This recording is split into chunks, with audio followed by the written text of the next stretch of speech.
പറയുന്നത് ഭൗതികമായ ഭാഷയിൽ പറഞ്ഞാൽ സീറോ ക്യാപിറ്റലിൽ വർക്ക് ചെയ്യുന്ന ഒരു പദ്ധതിയാണ്.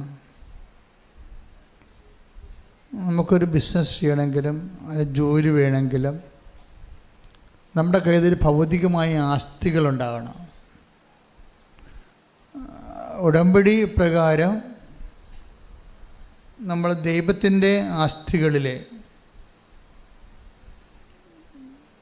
ചിലപ്പോൾ ദൈവത്തിൻ്റെ ആസ്തികളിൽ മാത്രം ആശ്രയിച്ചും ഉടമ്പടി നമുക്ക് വിജയിപ്പിച്ചെടുക്കാൻ പറ്റും. ഞാൻ ഇങ്ങനെ ആമുഖമായിട്ട് എന്താ ഇങ്ങനെ പറയണമെന്ന് വെച്ച് കഴിഞ്ഞാൽ, നിങ്ങൾ ആവലാതിപ്പെടേണ്ട ഒരു കാര്യമില്ല. നമ്മുടെ കൗണ്ടർ പാർട്ട്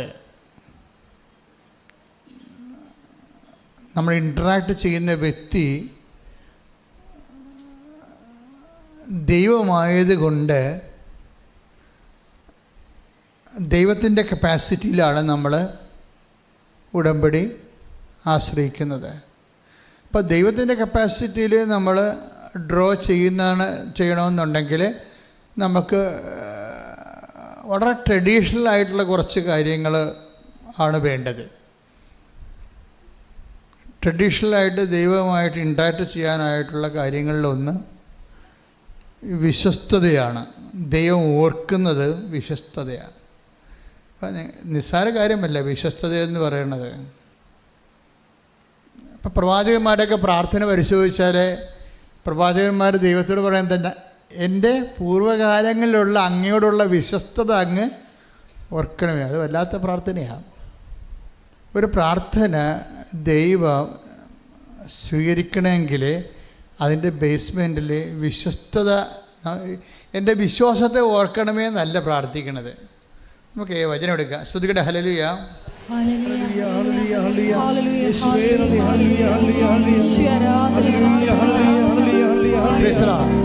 ഈ എസക്കിയ രാജാവിനെ, എസക്കിയയുടെ രോഗശാന്തി നമ്മളുടെ ഉടമ്പടിയുടെ ഒരു പ്രധാനപ്പെട്ട സബ്ജക്റ്റാണ്.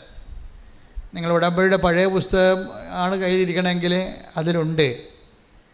ആദ്യം ഞാൻ ഉടമ്പടി പുസ്തകം എഴുതുന്ന ഒരു കാലം 2016 കാലഘട്ടങ്ങളിൽ കർത്താവ് വളരെ ക്ലാസിക്കലായിട്ട് കുറച്ച് ഉദാഹരണം എനിക്ക് തന്നു. ഉടമ്പടി എഴുതിക്കൊണ്ടിരിക്കുന്ന സമയത്താണ് അതെല്ലാം മനസ്സിൽ ഓർപ്പിച്ച് വന്നിട്ട് ഞാൻ അപ്പം തന്നെ എഴുതിയത്.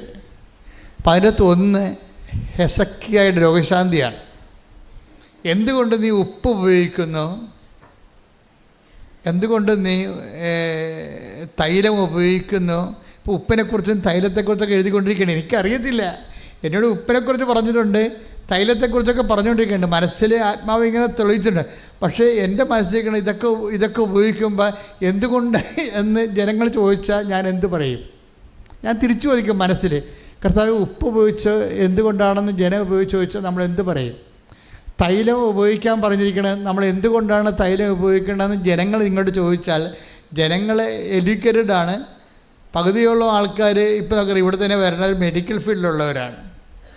അപ്പോൾ ശാസ്ത്രീയമായിട്ട് വിഷയങ്ങൾ പഠിച്ചിട്ടുള്ള ആൾക്കാരാണ്. അപ്പോൾ അവരിങ്ങനെ ഓരോരോ ചോദ്യങ്ങൾ ചോദിച്ചാൽ നമ്മൾ എന്ത് പറയും എന്നൊക്കെ എൻ്റെ മനസ്സിലെ ഒരു ആന്തരികമായ നിശബ്ദമായ ആശങ്കകളിലാണ് ഞാൻ എഴുതിക്കൊണ്ടിരിക്കുമ്പോഴൊക്കെ കർത്താവ് എനിക്കൊരു ബിംബങ്ങൾ കാണിച്ചു തരുമായിരുന്നു.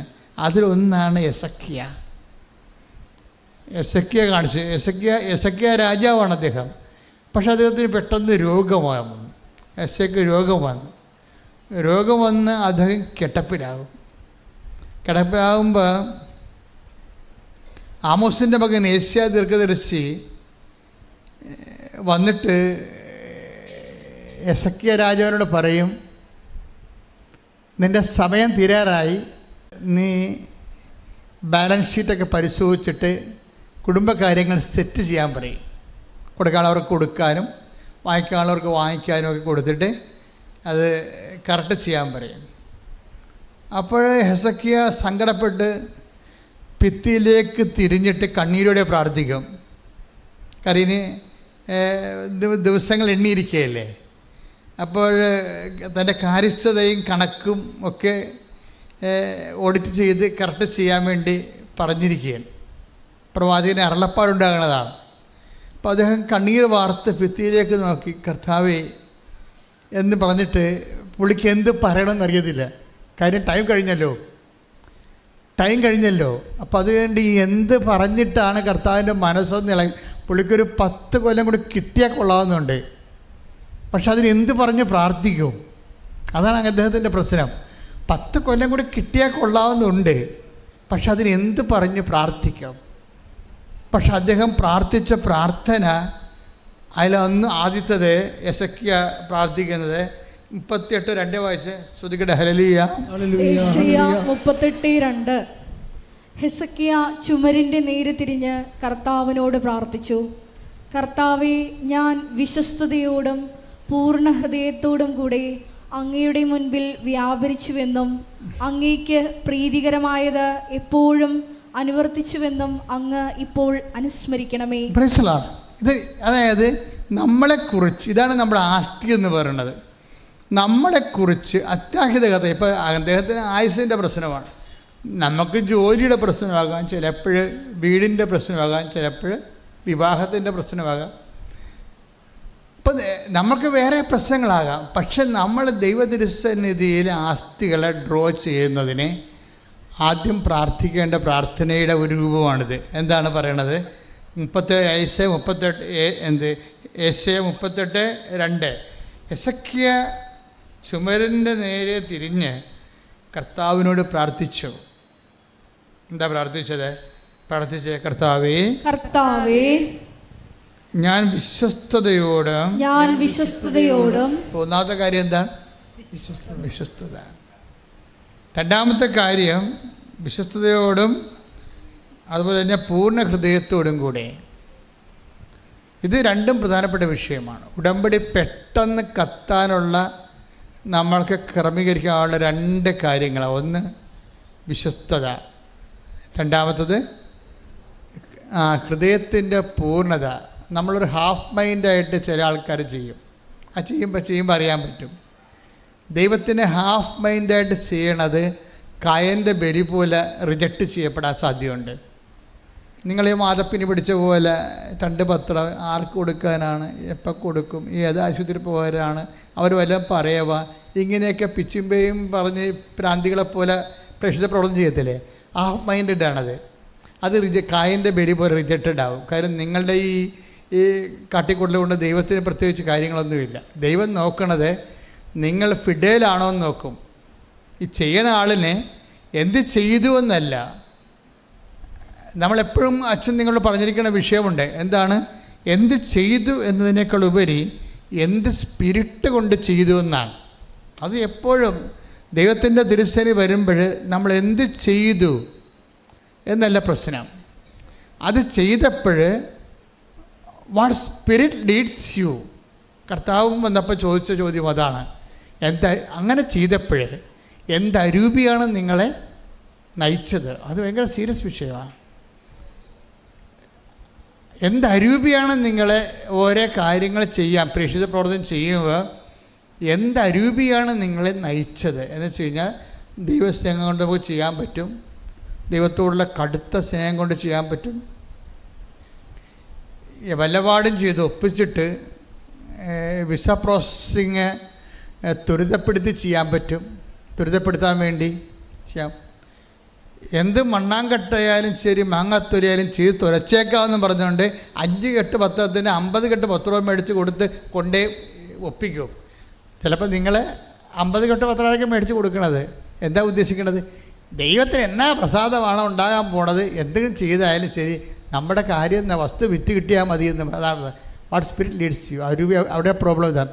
ചിലപ്പോൾ ഒരു ദിവസം, ഇപ്പോൾ കഴിഞ്ഞ ദിവസത്തെ ഒരു സാക്ഷ്യം നമ്മൾ ഞെട്ടിച്ച് കളഞ്ഞത്, ഒരു ഗർഭിണി ചേച്ചി 10 കിലോമീറ്റർ സഞ്ചരിച്ച് കൊണ്ടൊരു പത്രം കൊടുക്കാൻ പോയി ഒരു വീട്ടിൽ. അവർക്കിത് ആവശ്യമാണ്, അവർ ദൈവത്തിലേക്ക് വരണം. അതെന്ത് രൂപയാണത്? ഗർഭിണിക്ക് നടക്കാൻ തന്നെ പാടാണ്. ഗർഭിണി ചേച്ചി ഒരു പത്രം കൊടുക്കാൻ വേണ്ടി 10 കിലോമീറ്റർ സഞ്ചരിച്ച് പോയിരിക്കുകയാണ്. എന്താണ്? ആ വീട്ടിലേക്ക് കൊടുക്കണം. എന്താണ്? അവർ കർത്താവിനെ അറിയണം. അതെന്താണ്? അതെന്തരൂപിയാണ്? ദൈവസ്നേഹമാണ്. അതാ പ്രശ്നം. ചിലപ്പോൾ നിങ്ങൾ 10 കെട്ട് പത്രം കൊടുക്കുമായിരിക്കും, പക്ഷെ ഇത് എങ്ങനെയെങ്കിലും കൊടുത്ത് ചെന്ന് എണ്ണം തികച്ചിട്ട് അതുവഴി നമ്മുടെ വിസ പ്രോസസ്സിങ് ത്വരിതപ്പെടുത്തുക, പരീക്ഷ ജയിക്കുക എന്ന് പറയുമ്പോൾ നിങ്ങൾ സ്നേഹിക്കുന്നത് ആര്? നിങ്ങളെ തന്നെയാണ്, ദൈവത്തെ അല്ല. ദൈവത്തിന് അതറിയാം, അഭ്യാസം അറിയാം. നിങ്ങളെ തന്നെയാണ്. നിങ്ങളെങ്ങനെ കരകയറാൻ വേണ്ടി, കാര്യം കാണാൻ വേണ്ടി കാലം പിടിക്കണമെന്ന് പറഞ്ഞതുപോലെ ദൈവത്തിൻ്റെ കാലെ പിടിച്ചേക്കാണ്. അത് ദൈവസ്നേഹമല്ല, ശരിക്കും പറഞ്ഞു നിങ്ങളുടെ വിഷയത്തോടുള്ള സ്നേഹമാണ്. അപ്പോൾ ദൈവത്തിന് അറിയാൻ പറ്റും അത് പൂർണ്ണ. അതാണ് യെസക്കിയ പ്രാർത്ഥിക്കണം. ഒന്നിനു വായിച്ചോളൂ. യെസക്കിയ 2:32. കർത്താവേ, ഞാൻ വിശ്വസ്തയോടും പൂർണ്ണ ഹൃദയത്തോടും കൂടെ അങ്ങയുടെ മുൻപിൽ വ്യാപരിച്ചുവെന്നും അങ്ങേക്ക് പ്രീതികരമായത് എപ്പോഴും അനുവർത്തിച്ചുവെന്നും അങ്ങിപ്പോൾ അനുസ്മരിക്കണമേ. ദൈവത്തിന് പ്രീതികരമായെന്ന് വെച്ച് കഴിഞ്ഞാൽ അത് ദൈവത്തിൻ്റെ ദൈവത്തിൻ്റെ പ്രീതികരമായിട്ട് എങ്ങനെ നമ്മൾ ജീവിക്കണത്, അത് വിൽ ഓഫ് ഗോഡ് ആണെന്ന് നോക്കണം. അതാണ് ദൈവത്തിന് പ്രീതി എന്ന് പറയണത്. ദൈവത്തിൻ്റെ ഇപ്പം നമ്മളിത് മുഴുവൻ പോണത് നിങ്ങളുടെ പ്രീതികരമായ വിഷയങ്ങളായിട്ടാണ് ഇത് വരണത് 14. അപ്പം ദൈവത്തിന് അറിയാം ഇത് നിങ്ങളുടെ വിഷയം നിറവേറ്റി കഴിഞ്ഞാൽ പിന്നെ നിങ്ങൾ ഉടമ്പടിയിൽ ഉണ്ടാകത്തില്ലെന്ന് ദൈവത്തിന് അറിയാം. കഴിഞ്ഞ ദിവസങ്ങളിൽ ഒരു ഫിലിം ഡയറക്ടർ ഇവിടെ വന്നിട്ടുണ്ടായിരുന്നു. അപ്പം അയാൾ എന്നോടൊരു ചോദ്യമേ ചോദിച്ചുള്ളൂ. അയാൾ കുറേ നേരം ഇതിൻ്റെ അകത്ത് ഉടമ്പടി എടുക്കുന്നവരെ കണ്ട് നിൽക്കുകയാണ് അയാൾ. എന്നിട്ട് അയാളുടെ കൂടെ ഒരു അച്ഛൻ വന്നായിരുന്നു. അച്ഛൻ എന്നെ കയറി കണ്ടേച്ചും അച്ഛൻ പറഞ്ഞു, എൻ്റെ കൂടെ ഒരു ഡയറക്ടർ വന്നിട്ടുണ്ട്, അച്ഛനെ 1 മിനിറ്റ് സംസാരിക്കാവോ, വല്ല കുഴപ്പമുണ്ടോ എന്ന് ചോദിച്ചപ്പോൾ ഇല്ല വിളിക്കാൻ പറഞ്ഞു. അപ്പോൾ ഡയറക്ടർ വന്ന് എൻ്റെ മുമ്പിൽ ഇരിക്കുകയാണ്. എന്നിട്ട് അയാൾ എന്നോട് ഒരു ചോദ്യം ചോദിച്ചു, ഈ ഉടമ്പടി എടുക്കുന്ന കക്ഷികൾ ഉടമ്പടി ജീവിക്കുന്നുണ്ടോ അച്ഛാന്ന് ചോദിച്ചു. ഞാൻ എടുത്ത വായിക്കും പറഞ്ഞ് 15% എന്ന് പറഞ്ഞു. അതാണ് അത് എൻ്റെ മനസ്സിൽ ഈശോ തന്നിരിക്കുന്ന 15%. അയാൾ ചോദിച്ചത് ഉടമ്പടി എടുത്ത വ്യക്തികൾ ഇപ്പം സിനിമാ നടന്മാരും അതുപോലെ തന്നെ പൈലറ്റുമാരും അതുപോലെ തന്നെ ശാസ്ത്രജ്ഞന്മാരും വക്കീലന്മാരും ജഡ്ജിമാരും ഒക്കെ ഉടമ്പടി എടുത്തിട്ടുണ്ട്. അപ്പോഴേ സാധാരണ മനുഷ്യർ ഉടമ്പടി എടുത്തിട്ടുണ്ട്. അപ്പോൾ അവരുടെ ചോദ്യം ഇതാണ്, ഉടമ്പടി എടുത്ത വ്യക്തികൾ ഉടമ്പടി ജീവിക്കുന്നുണ്ടോ, അവരുടെ പിന്നീടുള്ള അവരുടെ ജീവിതം എങ്ങനെയാണെന്ന് ചോദിച്ചു. പിന്നീടുള്ളവരുടെ ജീവിതം എങ്ങനെയാണ്, അതാണ് ചോദ്യം. അച്ഛനല്ല ചോദിച്ചത്, അൽമേനിയാണ്, വിശ്വാസിയാണ് ചോദിച്ചത്. അപ്പം ഞാൻ എടുത്ത വായിക്കുക, ഞാൻ ചിന്തിച്ചല്ല മറുപടി പറഞ്ഞു, എടുത്ത കാര്യം എനിക്ക് റെഡിമെയ്ഡ് ആൻസർ അതിനതുണ്ട്. ഞാൻ പറഞ്ഞ 15% ഉടമ്പടി ജീവിക്കുന്നുണ്ട്, ബാക്കി 80% പോക്കാണെന്ന് പറഞ്ഞു. 85% സംബന്ധിച്ചിടത്തോളം അപ്പോഴുള്ള ഉടമ്പടിയും അപ്പോഴുള്ള പ്രാർത്ഥനയും അതിൻ്റെ ഒരു കാര്യം കാണലും കണ്ടു കഴിഞ്ഞാൽ പിന്നെ അവർ പഴയ അവരുടെ ജീവിതത്തിലേക്ക് പോകും തിരിച്ച്. ഇത് ദൈവത്തിന് അറിയാം, ദൈവത്തിന് അറിയാതെ. അതുകൊണ്ട് പക്ഷേ നിങ്ങളുടെ കണ്ണീരും കരച്ചിലും കണ്ടുമ്പോൾ ജീവിച്ച് പോട്ടോ എന്ന് വിചാരിച്ചുകൊണ്ട് ദൈവം അത് ചെയ്തു തരണമെന്നേ ഉള്ളൂ. പക്ഷെ നാളെ കാര്യങ്ങളൊരു പ്രശ്നം ഉണ്ടായാൽ നിങ്ങൾക്ക് പ്രാർത്ഥിക്കാൻ പറ്റത്തില്ല. എന്താ കാര്യം? പ്രാർത്ഥിക്കണമെങ്കിൽ ഇങ്ങനെ പ്രാർത്ഥിക്കാൻ പറ്റത്തുള്ളൂ. നമ്മൾ ഭൂതകാലത്തെ നമ്മൾ അഡ്രസ്സ് ചെയ്തുകൊണ്ട് ദൈവത്തോട് പ്രാർത്ഥിക്കാൻ പറ്റത്തുള്ളൂ. ഭൂതകാലത്തെ അഡ്രസ്സ് ചെയ്തുകൊണ്ട്, അതാണ് ആസ്തി എന്ന് പറയണത്. ഭൂതകാലം എന്ന് പറയുന്നത് കഴിഞ്ഞുപോയ കാലം. കഴിഞ്ഞുപോയ കാലത്തെ അഡ്രസ്സ് ചെയ്യുമ്പോൾ അത് വളരെ വളരെ ഈടിറ്റതായിരിക്കണം. ഇപ്പോൾ യെസക്കിയ എന്താ പ്രാർത്ഥിക്കണത്? എൻ്റെ കഴിഞ്ഞുപോയ കാലം അത് വിശ്വസ്തതയുടെ കാലമായിരുന്നു. എൻ്റെ കഴിഞ്ഞുപോയ കാലം അത് പൂർണ്ണ ഹൃദയത്തോടെ അങ്ങേ സ്നേഹിച്ച കാലമായിരുന്നു. അത് നീ ഇപ്പോൾ ഓർക്കണം, വർത്തമാന കാലത്ത് ഓർക്കണം. ദൈവം വർത്തമാന കാലത്ത് ഓർക്കേണ്ടത് ഭൂതകാലത്തെ വിശ്വസ്തതയാണ്. എൻ്റെ ദൈവവേദന ഭൂതകാലത്തെ വിശ്വസ്തത, ഭൂതകാലത്തെ കഴിഞ്ഞുപോയ കാലത്തെ ദൈവസ്നേഹം, പൂർണ്ണ ഹൃദയത്തോടെയുള്ള ദൈവസ്നേഹത്തെക്കുറിച്ച് നിനക്ക് അതിൻ്റെ ഒരു ആസ്തി ഉണ്ടെങ്കിലേ ദൈവം അറ്റകൈ ചെയ്യാൻ തയ്യാറാകും. അറ്റകൈ എന്ന് വെച്ച് കഴിഞ്ഞാൽ ഇപ്പം ഞാൻ ഒരിക്കൽ ആനാറമ്പൽ പിതാവ്, എൻ്റെ പിതാവ്, ഞാനും പിതാവായിട്ട് ബിഷപ്പ് ഹൗസിൽ സംസാരിച്ചുകൊണ്ടിരിക്കുകയാണ്. ഓരോ കാര്യങ്ങൾ പറഞ്ഞുകൊണ്ടിരിക്കുന്ന സമയത്ത് കൃപാസനത്തെക്കുറിച്ച് ഡിസ്കഷനിൽ വന്നപ്പോൾ പിതാവ് പറഞ്ഞു, ഇത് അത്ഭുതങ്ങളുടെ ധ്യാനകേന്ദ്രമാണെന്നാണ് പുറത്തറിയണത്. ബിഷപ്പുമാരൊക്കെ പറഞ്ഞിട്ടുണ്ട്, എന്താണ് ബിഷപ്പ്, എന്താണ് ആനാറമ്പ്, അവിടെ ഭയങ്കര അത്ഭുതമാണ് നടക്കണതെന്ന്. അപ്പം ഇത് ധ്യാനകേന്ദ്രമാണെന്ന് പിതാക്കന്മാർക്ക് അങ്ങനെ കുറച്ച് ഐഡിയ ഇല്ല. ഇത് അത്ഭുതങ്ങൾ നടക്കുന്ന സ്ഥലമാണെന്നാണ് കേരളത്തിലെ ബിഷപ്പുമാർ ഞങ്ങളുടെ ബിഷപ്പിന് കൊടുത്തിരിക്കുന്ന ഒരു നോട്ട്. ഇപ്പം എൻ്റെ ബിഷപ്പ് എന്നോട് പറഞ്ഞ് അത്ഭുതങ്ങളുടെ സ്ഥലമാണെന്നാണ് പുറത്തുള്ള റിപ്പോർട്ടെന്ന് പറയണം. അപ്പം ഞാൻ പറഞ്ഞാൽ ശരിയാണ് പിതാവെന്ന്. അത് ശരിയാണ് പിതാവ്. കാരണം ദൈവം എവിടെയുണ്ടോ അവിടെ അത്ഭുതം ഉണ്ടാവും. It is very simple. വിശ്വസ്തതയും ഭാഗികമല്ലാത്ത പൂർണ്ണമായ ഹൃദയത്തോടു കൂടി ദൈവത്തിൻ്റെ തിരുസന്നിധി. നിങ്ങൾക്കറിയാമല്ലോ, ഞാൻ ഇന്നലെ കൊച്ചത്തിൻ്റെ കൂടെ പോയി കുമ്പസാരിച്ചു. അപ്പോൾ എനിക്ക് കുറച്ച് ദിവസമായിട്ട് തോന്നിയപ്പോൾ ഒരു ദിവസം ഇങ്ങനെ വന്നപ്പോൾ എനിക്ക് തോന്നി, ഞാനങ്ങനെ രാവിലെ എഴുന്നേറ്റ് വരുമ്പോൾ ഞാനൊരു അപേക്ഷയൊക്കെ പിടിച്ച് മാതാവിൻ്റെ മുമ്പ് നിൽക്കണം. സ്വപ്നമാണേ, ഒരു അപേക്ഷയൊക്കെ പിടിച്ച്, നിങ്ങളുടെ അപേക്ഷയാണ്, നിങ്ങൾക്ക് വേണ്ടി ഞാനിങ്ങനെ മാതാവിൻ്റെ മുമ്പിൽ നിൽക്കണ സമയത്ത് പക്ഷെ മാതാവിൻ്റെ ഈ രൂപക്കൂട്ടി ഔസേപ്പിതാവ് ഇതേ കളറിൽ തന്നെ ഉണ്ട്.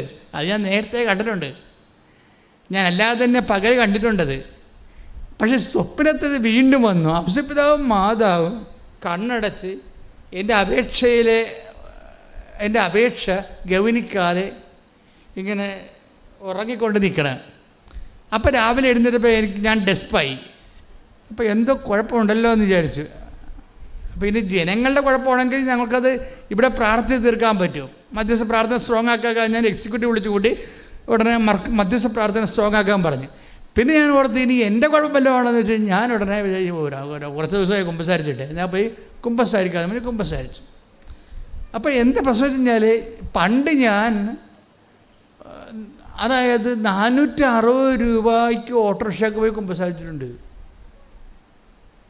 460. അന്ന് ഉടമ്പടിയൊന്നും ദൈവം തന്നിട്ടില്ല. ഒരു ഓട്ടോറിക്ഷ പിടിച്ച് ഓരോ പള്ളികളിൽ നിന്ന് നടക്കുകയാണ്. അച്ഛനില്ല അവിടെ, കുമ്പസാരിക്കാൻ വേണ്ടി നടക്കുകയാണ്. അപ്പോൾ എനിക്ക് സ്വന്തമായിട്ട് വണ്ടി ഓടിക്കണ പരിപാടി പണ്ട് പോലെ ഇല്ല. ആരെങ്കിലും കൊണ്ടുപോകാനാണ് പോണത്. അപ്പോൾ അന്ന് ആരുമില്ല കൊണ്ടുപോകാൻ. അപ്പോൾ ഓരോ ഓട്ടോറിക്ഷ പിടിച്ച് എന്തിനാണ് കുമ്പസാരിക്കാൻ പോകാനാണ്. അപ്പോൾ അടുത്ത ഒരു ആശ്രമത്തിൽ ചെന്ന്, അവിടെ അച്ഛനില്ല. പിന്നെ അവിടുന്ന് വേറെ ആശ്രമത്തിൽ പോയി, അവിടെ അച്ഛനില്ല. ആശ്രമം ഉള്ള പാട്ടിൽ പോയി അച്ഛനെ കണ്ടുപിടിച്ചപ്പോൾ 460 രൂപയെ ഓട്ടോറിക്ഷ. അപ്പം ഇത് 460 രൂപയ്ക്ക് കുമ്പസാരിക്കേണ്ട വല്ല കാര്യമുണ്ട്? എന്താ, നമ്മളധികം പാപസാഹചര്യങ്ങളല്ലല്ലോ ജീവിക്കണത്, കർത്താവിൻ്റെ ജോലി തന്നെയാണല്ലോ എപ്പോഴും ചെയ്യണത്. അപ്പോൾ പക്ഷേ എങ്കിലും ഞാൻ കുമ്പസാരിക്കാൻ വേണ്ടി 460 രൂപ പിടിച്ച് ഓട്ടോറിക്ഷ പിടിച്ച് പോകുമ്പോൾ അതിനാണ് വിശ്വസ്തത എന്ന് പറയണത്. അതിനാണ് അമ്മമല പ്രത്യക്ഷപ്പെട്ടിട്ടുണ്ടെങ്കിലേ അതിന് കാരണങ്ങളുണ്ട്. അതിൻ്റെ ഒരു കാരണമെന്ന് വെച്ച് കഴിഞ്ഞാൽ, ഇപ്പോൾ ദുരന്തമുണ്ടാകാം. ഇപ്പം ഞാൻ കഴിഞ്ഞ ദിവസം ക്ലീനേഴ്സോട് സംസാരിക്കുകയായിരുന്നു. ഒരു കാര്യമെന്ന് പറയണത്, ദൈവം എന്നോട് പറഞ്ഞ് അമ്മമാർ പ്രത്യക്ഷപ്പെട്ടതിന് ശേഷം എന്താ പറഞ്ഞത്, ദുരന്തമുണ്ടാകാൻ പോണ് പ്രാർത്ഥിക്കണമെന്ന്. അപ്പം ഞാനത് ബുദ്ധിപൂർവ്വം എടുക്കുന്ന ആളല്ല. ഞാൻ ദൈവം എന്താ പറയണത് അത് അതുപോലെ നടപ്പിലാക്കും. എനിക്കറിയാം ഇത് അച്ഛന്മാരൊക്കെ എന്നെ കളിയാക്കും, ഇതിങ്ങർക്ക് വട്ടുപോലെ തോന്നിയതാണ്, സ്വപ്നം കണ്ടതായിരിക്കും. ഇപ്പം ഇന്നലെ കണ്ണൻ എന്നും പറഞ്ഞൊരുത്തൻ, അവൻ കത്തോലിക്കൊന്നും അല്ല കേട്ടാ, അവൻ ക്രിസ്ത്യാനിയല്ല. കണ്ണൻ്റെ സാക്ഷ്യം എന്താണെന്ന് അറിയാമോ? പണ്ട് ഞാനിവിടെ സാക്ഷ്യം പറഞ്ഞതാണ്. കണ്ണൻ മലബാറുകാരനാണ്. കണ്ണൻ പറയണത്, പണ്ട് ഞാനിവിടെ സാക്ഷ്യം പറഞ്ഞതാണ്. അന്ന് ഞാൻ പറഞ്ഞത് ഉടമ്പടി ആധ്യാത്മികതയുടെ ഒരു സ്കൂളാണെന്നാണ് പറഞ്ഞത്. പക്ഷേ ഇന്ന് ഞാൻ പറയണത് അതല്ല. ഉടമ്പടി എന്ന് പറയണത് നിത്യതയുടെ താക്കോലാണെന്ന്. ശ്രദ്ധിക്കട്ടെ. ഹല്ലേലൂയ, യേശു ഹല്ലേലൂയ, ഹല്ലേലൂയ, ഹല്ലേലൂയ.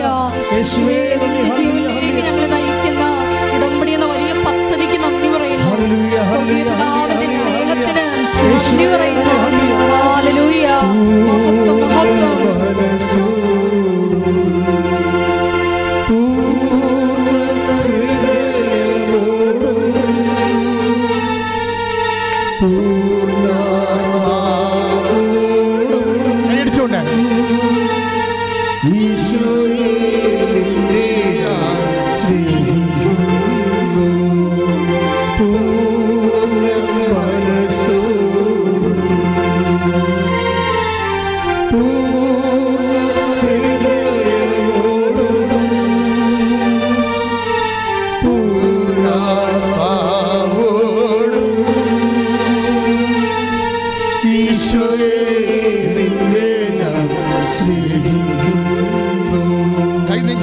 സന്തോഷത്തോടെ പരിശുദ്ധ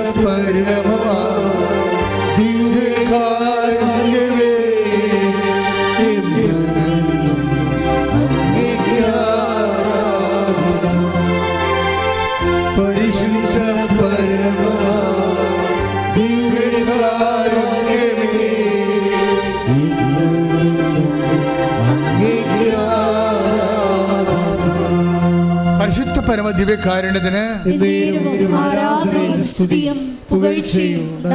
അപ്പൊ ബുദ്ധി കൊണ്ട് ദൈവത്തെ മനസ്സിലാക്കുന്ന ഒരു കാലത്തിൻ്റെ അപ്പുറത്ത് ഹൃദയത്തെ കൊണ്ട് മനസ്സിലാക്കുന്നവരുടെ ആധ്യാത്മിക അനുഭവങ്ങള് ജാതിക്കും മതത്തിനും അപ്പുറത്താണ് കണ്ണന്മാർ ജീവിക്കണത്. എന്താണ്? ഉടമ്പടി നിത്യതയുടെ താക്കോല്. എന്തൊരു വർത്തമാനാണ്! ഞാൻ കീഴ്പാട് കൊമ്പിട്ട് പോയി. എന്താ കാര്യം? ഉടമ്പടി നിത്യതയുടെ താക്കോലെന്ന് പറയണമെങ്കിൽ പരിശുദ്ധാത്മാവ് നേരിട്ട് വന്ന് അവരോട് പറഞ്ഞു കാണും. അതാണ് അവരുടെ ജ്ഞാനം. ശ്രുതിക്കട്ടെ ഹല്ലേലൂയ.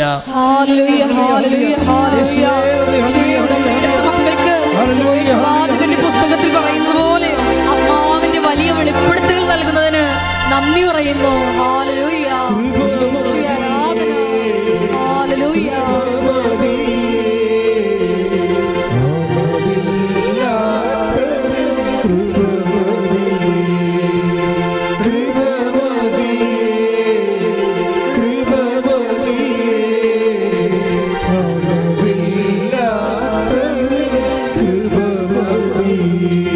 പരിശുദ്ധ പരമ ദിവ്യകാരുണ്യത്തിന്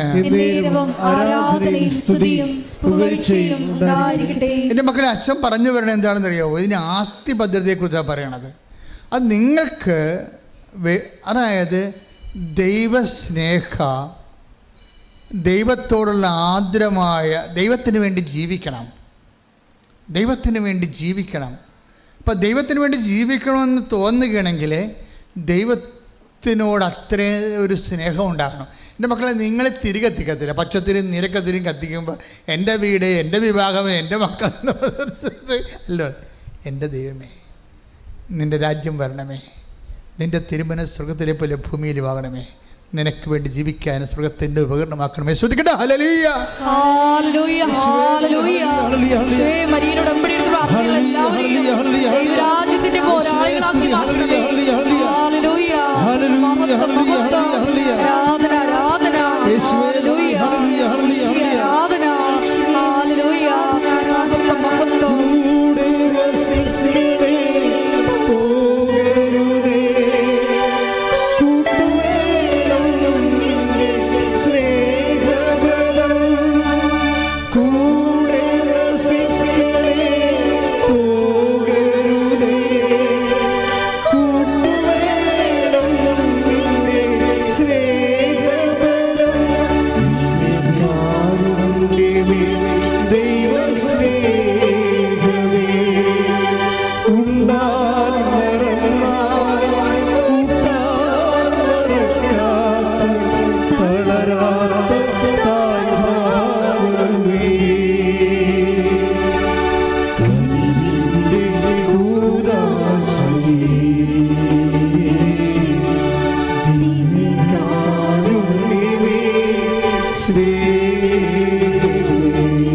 പരിശുദ്ധ പരമ ദിവ്യകാരുണ്യത്തിന്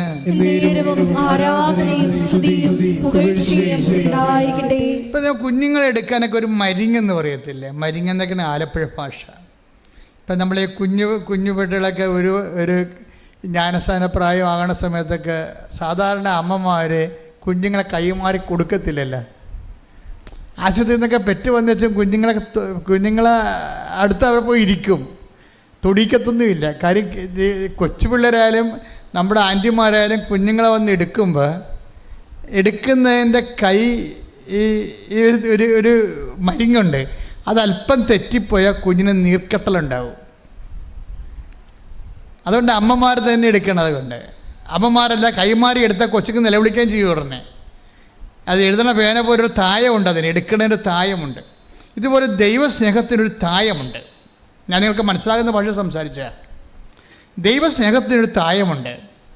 നമ്മൾ ദൈവത്തിൻ്റെ മകനാണെന്ന് ദൈവത്തിന് തോന്നണം, അല്ലാതെ എന്തോ ഒരു ഫങ്ഷണറി ആണെന്ന് തോന്നരുത്. ഇപ്പോൾ ഒരു വിഷയമുണ്ടായി, അതിൻ്റെ പേരിൽ ഇപ്പോൾ വന്ന് കുറച്ച് ആധ്യാത്മിക അഭ്യാസങ്ങൾ കാണിച്ചു കൂട്ടുന്ന എന്തോ ഒരു വസ്തുവാണെന്ന് തോന്നരുത്. മറിച്ച് ദൈവത്തെ സ്നേഹിക്കാൻ എന്തിനാ ഞാൻ ഉടമ്പടി എടുത്തതെന്ന് ചോദിച്ചാൽ ഒറ്റടിക്ക് പറയണം, ഞാൻ ദൈവത്തെ സ്നേഹിക്കാൻ തീരുമാനിച്ചെന്ന് പറയണം. മനസ്സിലായില്ലേ? എന്തിനാണ് നിങ്ങൾ ഉടമ്പടി എടുത്തത്? ശ്രുതികട്ടെ ഹല്ലേലൂയ. ഹല്ലേലൂയ, ഹല്ലേലൂയ. ഈശോയുടെ വെളിച്ചത്തിൽ ഞങ്ങൾ എല്ലാവരുടെയും ദൈവസ്നേഹം വർദ്ധിപ്പിക്കണമേ. Hallelujah, hallelujah.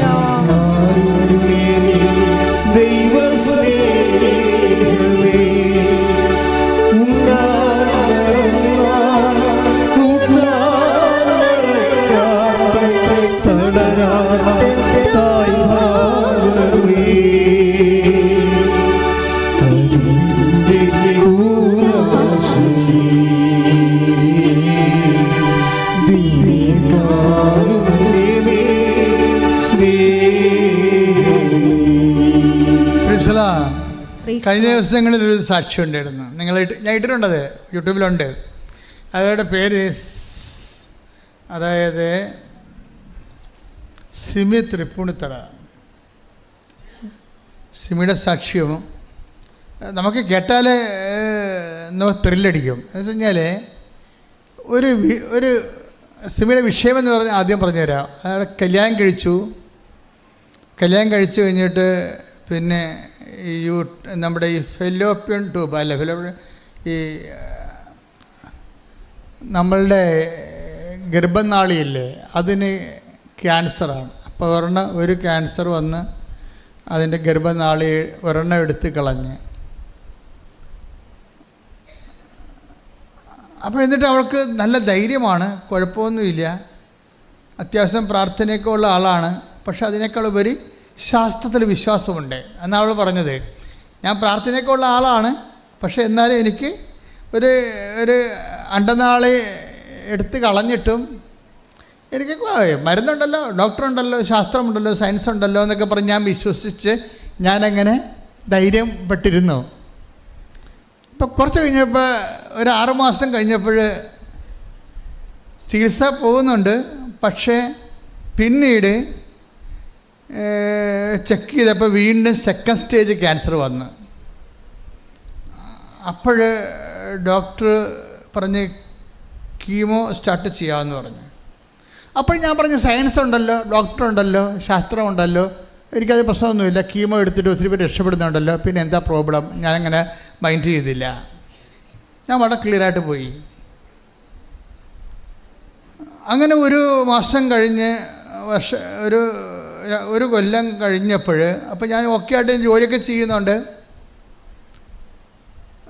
അത് പോയ ക്യാൻസർ 3-ാം പ്രാവശ്യം വന്ന് 3-ാം പ്രാവശ്യം എൻ്റെ ഇവിടെ തോളിലൊരു മുഴ വന്ന് എൻ്റെ പെൽവിക് റീജിയനിലൊക്കെ അരക്കെട്ടിന് താഴെയും അരക്കെട്ടോട് ബന്ധപ്പെട്ട ഭാഗങ്ങളെല്ലാം ഇതുപോലെ മുഴകൾ വന്നു. അപ്പോൾ ഡോക്ടർ പറഞ്ഞു പെറ്റ് സ്കാൻ എടുക്കണമെന്ന് പറഞ്ഞു.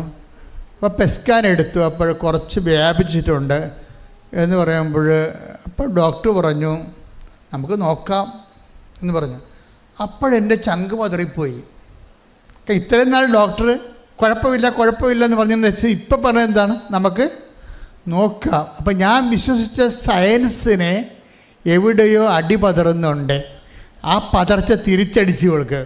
കരിവെള്ള മുടിയൊക്കെ പോയി, ലക്ഷണം മാറി. അപ്പോൾ ഇനി എന്ത് ചെയ്യുമെന്നറിയാൻ പാടില്ലാതെ പോയി. മനസ്സിലായില്ലേ? 3-ാം സ്റ്റേജ് വന്നിട്ട് 1.5 കൊല്ലം 2 കൊല്ലം ഈ പേഷ്യൻ്റ് കടന്നു പോയിട്ടും സയൻസ് ഉണ്ടല്ലോ, ഡോക്ടറുണ്ടല്ലോ, ചികിത്സയുണ്ടല്ലോ, എത്ര പേര് ചികിത്സിച്ച് സുഖപ്പെടുന്നുണ്ടല്ലോ എന്ന് പറഞ്ഞ് ധൈര്യപ്പെടുകയാണ്. അപ്പോഴും ഇവർക്ക് ഫുള്ളായിട്ട് ദൈവത്തിൽ ഇൻവെസ്റ്റ് ചെയ്യാൻ പറ്റണില്ല. എന്താ കാര്യം? ചികിത്സയുണ്ടല്ലോ, ഡോക്ടറുണ്ടല്ലോ, സയൻസ് ഉണ്ടല്ലോ എന്നൊക്കെ ഉണ്ടല്ലോ എന്നൊക്കെ പറഞ്ഞിട്ട് അവരതിന് അവലംബം വെച്ച് നിൽക്കുകയാണ്. ഇവിടെയാണ് ഈ എസക്കിയ പറയുന്നത്. ആ വചനം വായിച്ച മോളെ ശ്രുതികട്ടെ. യെശയ്യാ 38:3. കർത്താവേ, ഞാൻ വിശ്വസ്തയോടും പൂർണ്ണ ഹൃദയത്തോടും കൂടെ അങ്ങയുടെ മുൻപിൽ വ്യാപരിച്ചുവെന്നും അങ്ങേക്ക് പ്രീതികരമായത് എപ്പോഴും അനുവർത്തിച്ചുവെന്നും അങ്ങിപ്പോൾ അനുസ്മരിക്കണമേ. അപ്പൊ എസക്കിയ എന്താ പ്രാർത്ഥിക്കണത്? ഒന്ന്, എൻ്റെ പൂർവ്വകാലങ്ങളിലുള്ള വിശ്വസ്തത. പിന്നെ എന്താ? പൂർണ്ണമായ ഹൃദയത്തോടെ അങ്ങയുടെ ദിവസം അവരുടെ പ്രശ്നം വേണ്ടത്. ഇപ്പോൾ ഡോക്ടറുണ്ടല്ലോ, സയൻസ് ഉണ്ടല്ലോ, മെഡിസിൻ ഉണ്ടല്ലോ എന്ന് പറയുമ്പോഴേ പൂർണ്ണ ഹൃദയമില്ലത്. ഹൃദയം 1/4 സയൻസിന് കൊടുത്തിരിക്കുകയും. ഇവിടെയാണ് പ്രശ്നം വേണ്ടത്. നിങ്ങൾ സയൻസിന് കൊടുക്കും, ഞാനും ചികിത്സിക്കണതാണ്, എനിക്കും രോഗം വന്ന് ഞാനും ചില സമയത്ത് ചികിത്സിക്കും. പക്ഷേ അതല്ല പ്രശ്നം. നമ്മൾ അതിന് ഹൃദയം കൊടുക്കരുത്. ഹൃദയം ആർക്കാണ് കൊടുക്കേണ്ടത്? ഹൃദയം സയൻസിനെയും ഡോക്ടറിനെയും കണ്ടുപിടിച്ച ദൈവത്തിനാണ് ഒന്നാം സ്ഥാനം കൊടുക്കേണ്ടത്. ശ്രദ്ധിക്കട്ടെ. ഹല്ലേലൂയ, ഹല്ലേലൂയ, ഹല്ലേലൂയ, ഹല്ലേലൂയ. യേശുവേ, എപ്പോഴും അങ്ങയുടെ സന്നിധിയിൽ പൂർണ്ണ ഹൃദയത്തോടെ വ്യാപരിക്കുവാൻ ഈ ആരാധനയിലൂടെ ഞങ്ങളെ അഭിഷേകം ചെയ്യണമേ. ഹല്ലേലൂയ, മഹത്വം, മഹത്വം, ആരാധന, ആരാധന. ഹല്ലേലൂയ. രക്ഷക കർത്താവേ, നാഥനേ, യേശുവേ, രക്ഷക കർത്താവേ, നാഥനേ, യേശു കർത്താവാണെന്നും യേശു ദൈവമാണെന്നും ഞാൻ വിശ്വസിക്കുന്നു, ഞാൻ പ്രഖ്യാപിക്കുന്നു. യേശു കർത്താവാണെന്നും യേശു ദൈവമാണെന്നും ഞാൻ വിശ്വസിക്കുന്നു, ഞാൻ പ്രഖ്യാപിക്കുന്നു. യേശുവേ, രക്ഷക കർത്താവേ,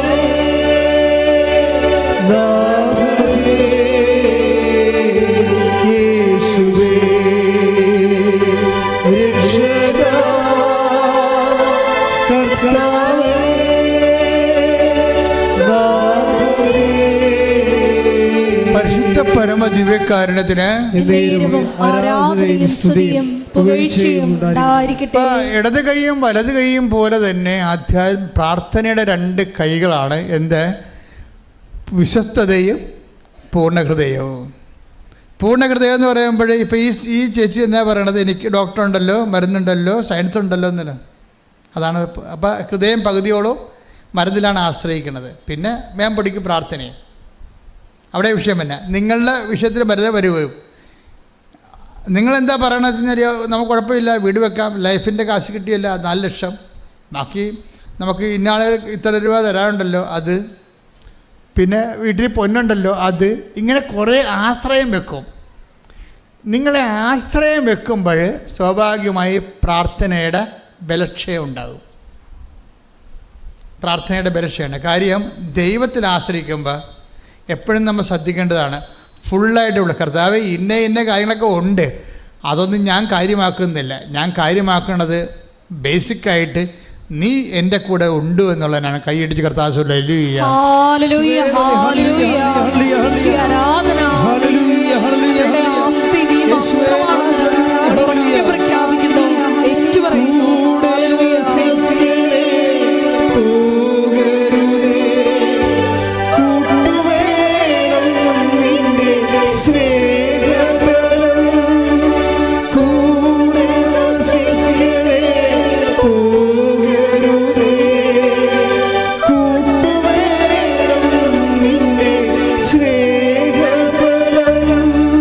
പരിശുദ്ധ പരമ ദിവ്യകാരുണ്യത്തിന് ആരാധനയും സ്തുതിയും പുകഴ്ചയും ഉണ്ടായിരിക്കട്ടെ. എപ്പോഴും നമ്മൾ ശ്രദ്ധിക്കണം. നമുക്ക് ഇന്ന കാര്യങ്ങളൊക്കെ ഉണ്ടാകാം, പക്ഷെ അത് പ്രേയറിൽ അഡ്രസ്സ് ചെയ്യരുത്, മനസ്സിൽ പോലും ഓർക്കരുത്.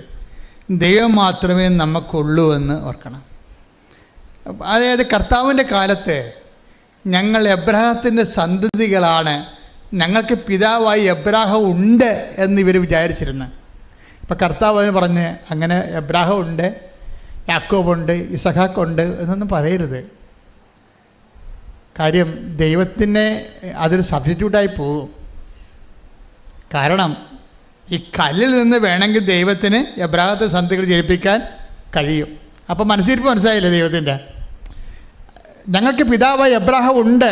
Take the word of God. ശ്രുതിക്കട്ടെ. ഹല്ലേലൂയ, ഹല്ലേലൂയ, ഹല്ലേലൂയ, ഹല്ലേലൂയ, ഹല്ലേലൂയ. യേശുവേ നന്ദി, നന്ദി, നന്ദി കർത്താവേ. ഹല്ലേലൂയ, ഹല്ലേലൂയ, ഹല്ലേലൂയ, ഹല്ലേലൂയ. യേശുവേ ആരാധന, ആരാധന, ആരാധന, ആരാധന. വീഴ്ചകൊണ്ട്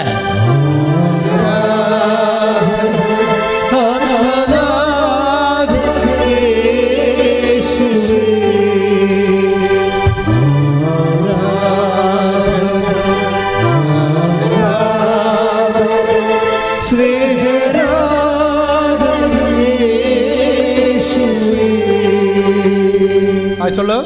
മത്തായി 3:9. മത്തായി 3:9.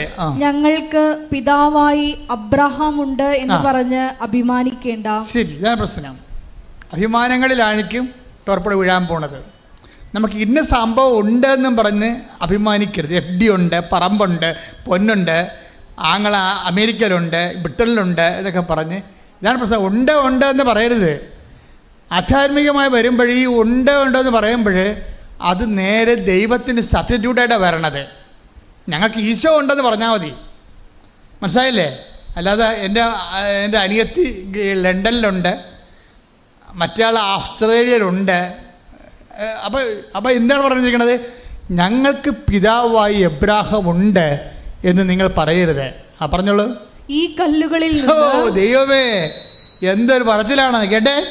ഈ കല്ലുകളിൽ നിന്ന് പറഞ്ഞേ, ഈ കല്ലുകളിൽ നിന്ന് എബ്രാഹത്തിന്റെ സന്തതികൾ ജനിപ്പിക്കാൻ ദൈവത്തിന് കഴിയും. കൈയെടുത്ത് ശ്രദ്ധിക്കട്ടെ. ഹല്ലേലൂയ, ഹല്ലേലൂയ, ആരാധന. മാത്രമാണ് ഞങ്ങളുടെ ആശ്രയം. ഹല്ലേലൂയ.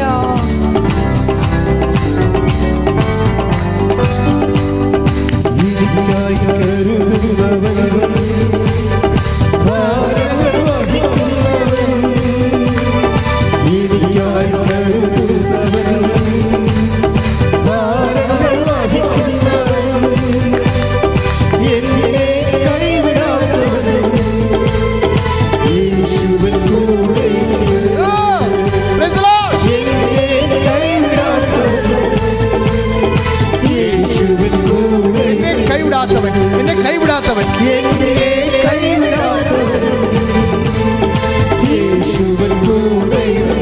എനിക്കായി കരുതുന്നവൻ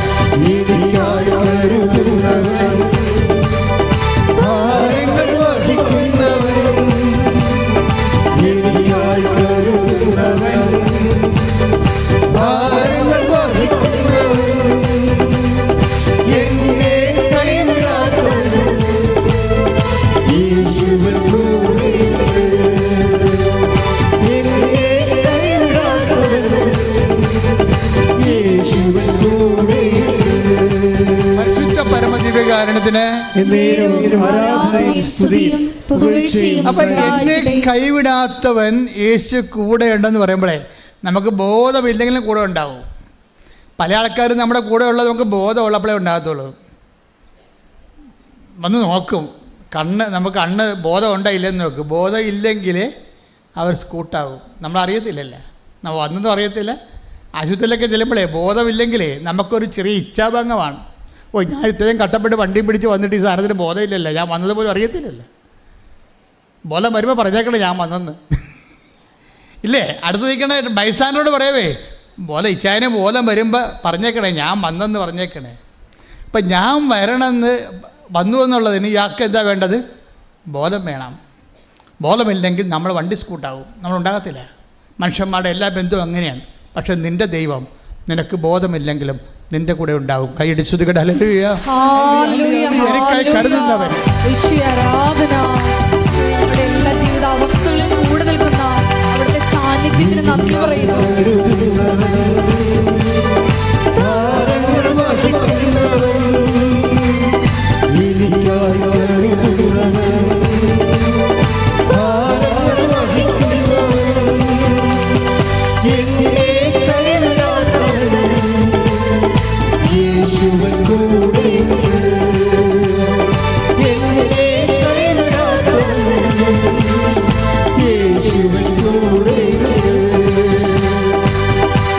പരിശുദ്ധ പരമദിവ്യകാരുണ്യത്തിന്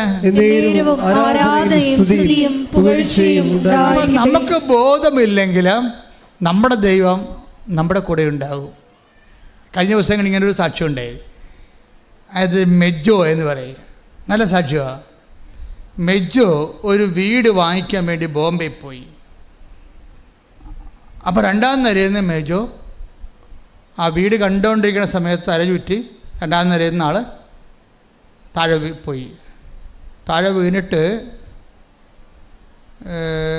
കണ്ണ് തെറിച്ചു പോയി, കൈ ഊരിപ്പോയി, വലതുവശം മൊത്തം തളർന്നു പോയി, മുട്ട 8ആയി പൊട്ടി,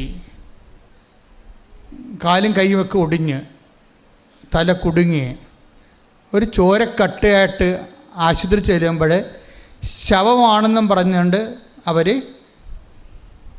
ഒരകൃതം പിടിച്ച് കട്ടിലിട്ട് മാറ്റി. കാര്യം ഡെഡ് ബോഡിയാണല്ലോ വന്നിരിക്കുന്നത്. കുറച്ച് കഴിഞ്ഞപ്പോൾ പൾസ് വന്ന് അപ്പോൾ ഉടനെ ഇവരെ വെൻറ്റിലേറ്ററിലേക്ക് മാറ്റി. വെൻറ്റിലേറ്ററിലേക്ക് മാറ്റി പരിശോധിച്ച് അകത്തിന് എന്തുമാത്രം കുഴപ്പമുണ്ടെന്ന് അറിയത്തില്ലല്ലോ, പുറത്തിത്തരം കുഴപ്പങ്ങളുണ്ട്. അപ്പോൾ ആൾ മരിച്ചതിന് തുല്യമാണ്. പക്ഷേ ഇതെല്ലാം കണക്ക് കൂട്ടി തല പൊട്ടിയതും കൈ ഒടിഞ്ഞതും മുട്ട് ചെട്ട തെറിച്ചതും അതുപോലെ തന്നെ കണ്ണ് തെറിച്ച് പോയതും മുകളിൽ നിന്ന് വീഴുകയല്ലേ പടഞ്ഞ്, ഇതെല്ലാം ഡോക്ടർ കണക്ക് കൂട്ടിയിട്ട് 24 ലക്ഷം രൂപയുടെ ബില്ല് വന്നു. ഇയാളെ തൊടണമെങ്കിൽ 24 ലക്ഷം രൂപ വേണം. അപ്പോൾ ഇയാൾക്ക് ബോധമില്ല, ഡെഡ് ബോഡി ആയിട്ടിരിക്കുകയല്ലേ. അപ്പോൾ 24 ലക്ഷം രൂപ എന്ന് പറയുമ്പോൾ അവർ ഇയാളെ കൊണ്ടുപോകും, അതാണ് പ്രശ്നം. അപ്പോൾ ഒരു നേഴ്സ് അവിടെ വന്നിച്ചും ഈ വ്യക്തിയുടെ കൊണ്ടുവന്നവരോട് പറഞ്ഞ് 24 ലക്ഷം രൂപ വേണ്ടി വരുമെന്നാണ് കണക്ക്, പക്ഷേ മേടിക്കണ്ട, എന്നെ ഒരു സിസ്റ്ററായിട്ട് കണ്ടാൽ മതി, എൻ്റെ ആങ്ങളെയാണെന്ന് പറഞ്ഞ് രജിസ്റ്റർ ചെയ്യാം ആശുപത്രി. അപ്പോൾ 10 ലക്ഷം ഇളവ് കിട്ടും. ആര്? ഇയാൾക്ക് ബോധമില്ലേ? ബോധമില്ലാത്ത ഡെഡ് ബോഡിക്ക് 10 ലക്ഷം ഇളവ് കൊടുക്കാൻ വേണ്ടി ഒരു സ്ത്രീയെ ദൈവം പറഞ്ഞു വിട്ടിരിക്കുകയാണ്. ശ്രദ്ധിക്കട്ടെ, ശ്രദ്ധിക്കട്ടെ. ഹല്ലേലൂയ, ഹല്ലേലൂയ, ഹല്ലേലൂയ. സാന്നിധ്യമായി ഞങ്ങളുടെ ജീവിത ദുരിതങ്ങളിൽ കൂടെ സഞ്ചരിക്കുന്ന അവിടുത്തെ സ്നേഹത്തിന് നന്ദി പറയുന്നു. ഹല്ലേലൂയ.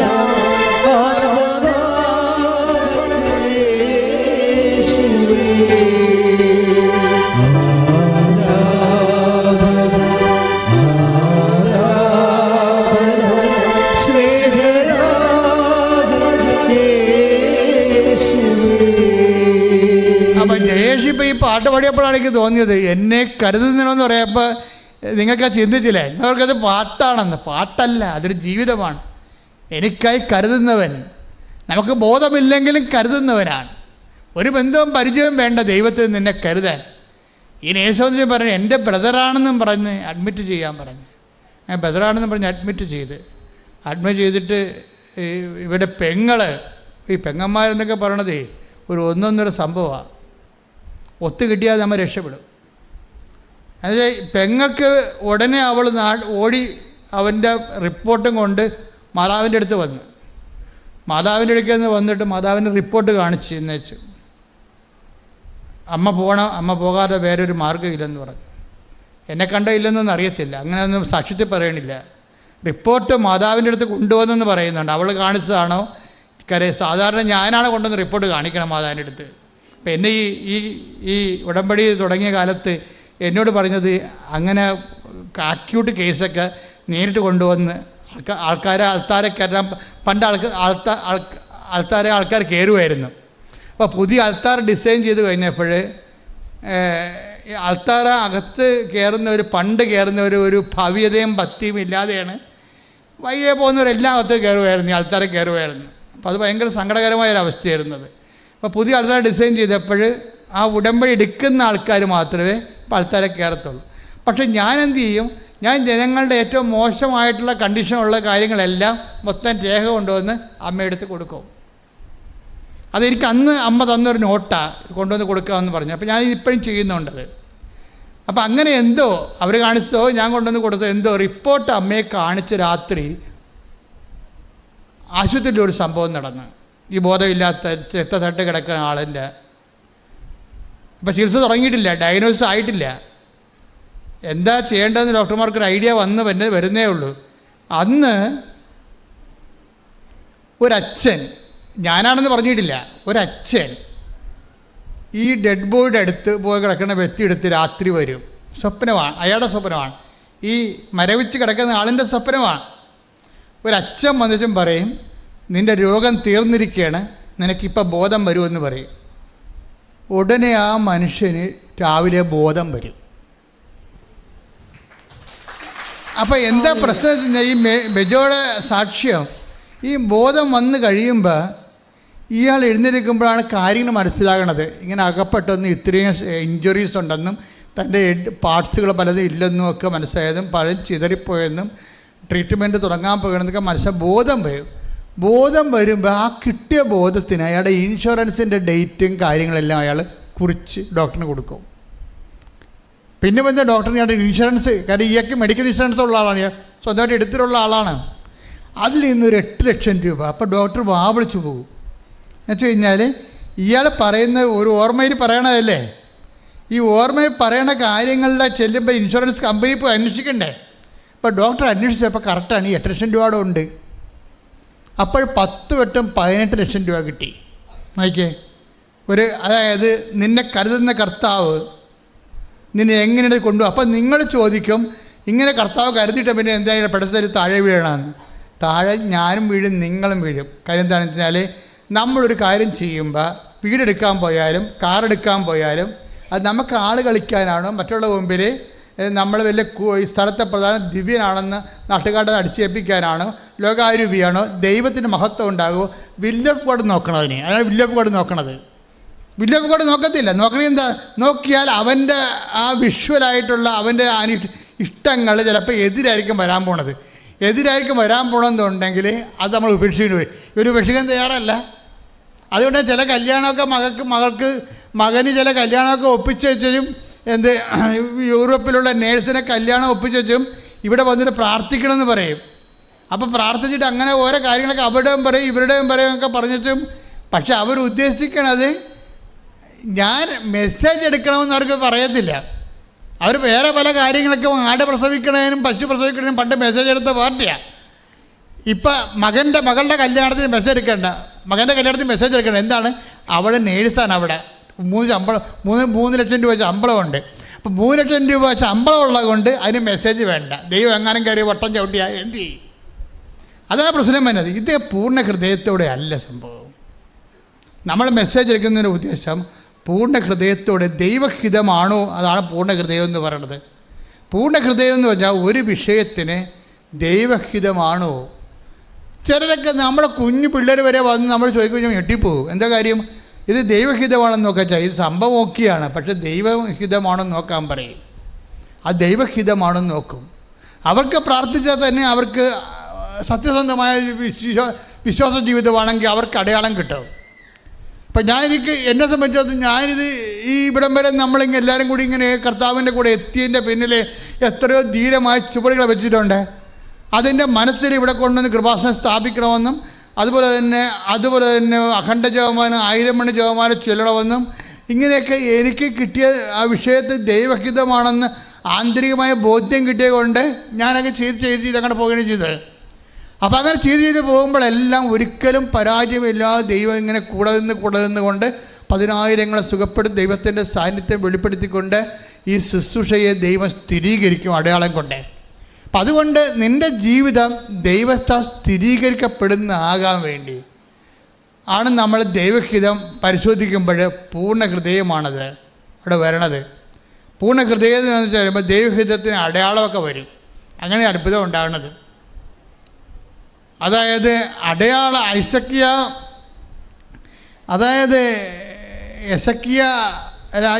യെസയ്യാ രാജാവ് ഫിത്തിക്ക് പുറംതിരിഞ്ഞ് നിന്നുകൊണ്ട് ആയുസ്സിന് വേണ്ടി പ്രാർത്ഥിക്കുമ്പോൾ യെശയ്യാ പ്രവാചകൻ അടുത്ത് നിൽപ്പുണ്ട്. പെട്ടെന്ന് ഇടിമിന്നൽ പോലെ കർത്താവിൻ്റെ ശക്തി ധരിച്ചിട്ട് അയാൾ പറയും, അതായത് അഹാബിൻ്റെ സൂര്യഘടികാരം 10 ചുവട് പുറകോട്ട് എൻ്റെ നിഴൽ വീശണത് നീ കാണും, അതാണ് അടയാളം. അപ്പോൾ 15 കൊല്ലം ഞാൻ ഇവന് ആയുസ് ദീർഘിപ്പിച്ച് കൊടുക്കുമെന്ന്. അപ്പോൾ ആയുസ് ദീർഘത്തിന് ദൈവം കൊടുത്തിരിക്കുന്ന അടയാളം എന്താണ്? നമുക്കറിയാം, സൂര്യഘടികാരം നിഴൽ ഇടത്തുനിന്ന് വലത്തോട്ട് പോയിക്കൊണ്ടിരിക്കുന്ന സമയത്ത് ആ വലത്തോട്ട് പോയിക്കൊണ്ടിരിക്കുന്ന സൂചി ഇടത്തോട്ട് വന്നിട്ട് ആ കാലം കഴിഞ്ഞുപോയ കാലത്തെ തിരിച്ച് റീഫണ്ട് ചെയ്ത് കൊടുക്കുന്നതാണ്. പക്ഷേ അത് അത്ഭുതം അടയാളമാണ്. അപ്പം ദൈവവുമായിട്ട് ബന്ധപ്പെട്ട എല്ലാ കാര്യങ്ങൾക്കും അന്നും ഇന്നും എന്നും അടയാളമുണ്ട്. ഈ മനുഷ്യൻ്റെ ഓപ്പറേഷൻ മെജോയുടെ ഓപ്പറേഷൻ എല്ലാം കഴിഞ്ഞ് ഇപ്പം എല്ലാവരും അതായത് മുഖമൊക്കെ ഒടിഞ്ഞിരിക്കണല്ല, മുഖമെല്ലാം ഒടിഞ്ഞിരിക്കുകയാണ്, കൈ ഊരിയിരിക്കുകയാണ്, മുട്ട് 8 പൊട്ടിയിട്ടുണ്ട്, കണ്ണ് തെറിച്ച് പോയിട്ടുണ്ട്. ആദ്യം തന്നെ ഈ രാത്രി അച്ഛൻ ഇയാളെ കണ്ട ദിവസം തന്നെ രാവിലെ ഇയാൾ ഛർദ്ദിക്കാൻ തുടങ്ങി. ഛർദ്ദിക്കാൻ തുടങ്ങിയ എന്താണ്, ഇയാളുടെ വയറ്റിൽ കിടക്കുന്ന ബ്ലഡ് മുഴുവനും ചങ്കിലെ ബ്ലഡെല്ലാം വയറ്റിൽ കിടക്കുകയാണ്.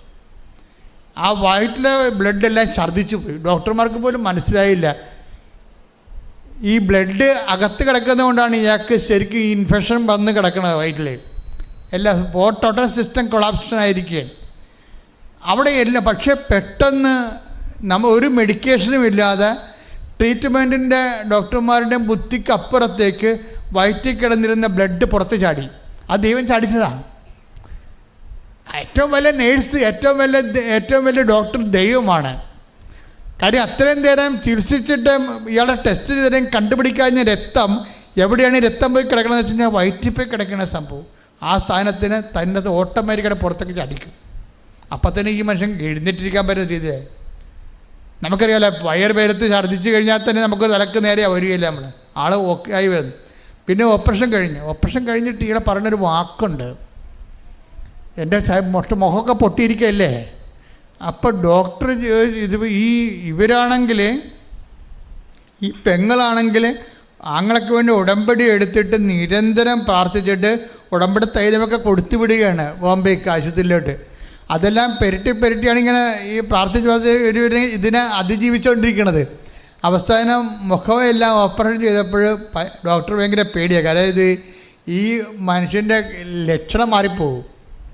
പക്ഷേ അയാളെന്താ പറഞ്ഞത്, ഓപ്പറേഷനെല്ലാം കഴിഞ്ഞ് കഴിഞ്ഞപ്പോൾ ഈ മുട്ടൻ്റെ ചിരട്ടയെല്ലാം കറക്റ്റ് ചെയ്ത് കൈയെല്ലാം ഓക്കെയാക്കി ഈ മനുഷ്യൻ ഒരു വീൽ ചെയറിൽ പോയി ക്രിസ്മസ് കുർബാന കണ്ട്, പിന്നെ വടിയും പിടിച്ച് പോയി ഈ പ്രാർത്ഥനകൾ കൂടാൻ തുടങ്ങി. പിന്നെ നടക്കാൻ തുടങ്ങിയപ്പോൾ കണ്ണാടി നോക്കിയപ്പോൾ പറയണേ, എൻ്റെ പഴയ മുഖത്തേക്ക് ഞാൻ സുന്ദരനായിരിക്കണമെന്ന്. അപ്പോൾ ഡോക്ടർ ചോദിച്ചു, നിങ്ങൾ ഏത് ദൈവത്തിനെയാണ് വിളിക്കണമെന്ന് ചോദിച്ചു. പിന്നെ ഇയാളെ മുഴുവനും ഇവിടെ നാട്ടിൽ കണ്ണൂർ വന്നതിന് ശേഷം പിന്നെ കൃപാസനത്തിൽ വന്നും പോയി നിൽക്കുക. അപ്പോൾ ആൾക്കാർ ചോദിക്കും, നീ എപ്പോഴും ആലപ്പുഴ ഓർഡർ ഉണ്ടല്ലോ, നിനക്ക് എന്നാ കിട്ടണതെന്ന് ചോദിക്കുമ്പോൾ പറയും, എനിക്ക് എന്നെ തന്നെ കിട്ടിയതാണെന്ന് പറയും. ആ മനുഷ്യൻ സാക്ഷ്യം നല്ല രസമാണ് കേൾക്കാൻ. എന്ന് വെച്ചാൽ ഒരു മനുഷ്യൻ ഇപ്പം അയാളും വൈഫും കൂടി അയർലൻഡിലോട്ട് പോവുകയാണ്. അതാണ് സംഭവം. നമ്മൾ ഈ കഥ കേട്ടോണ്ടിരുന്ന സമയത്ത് നിങ്ങളെന്ത് വിചാരിച്ചു?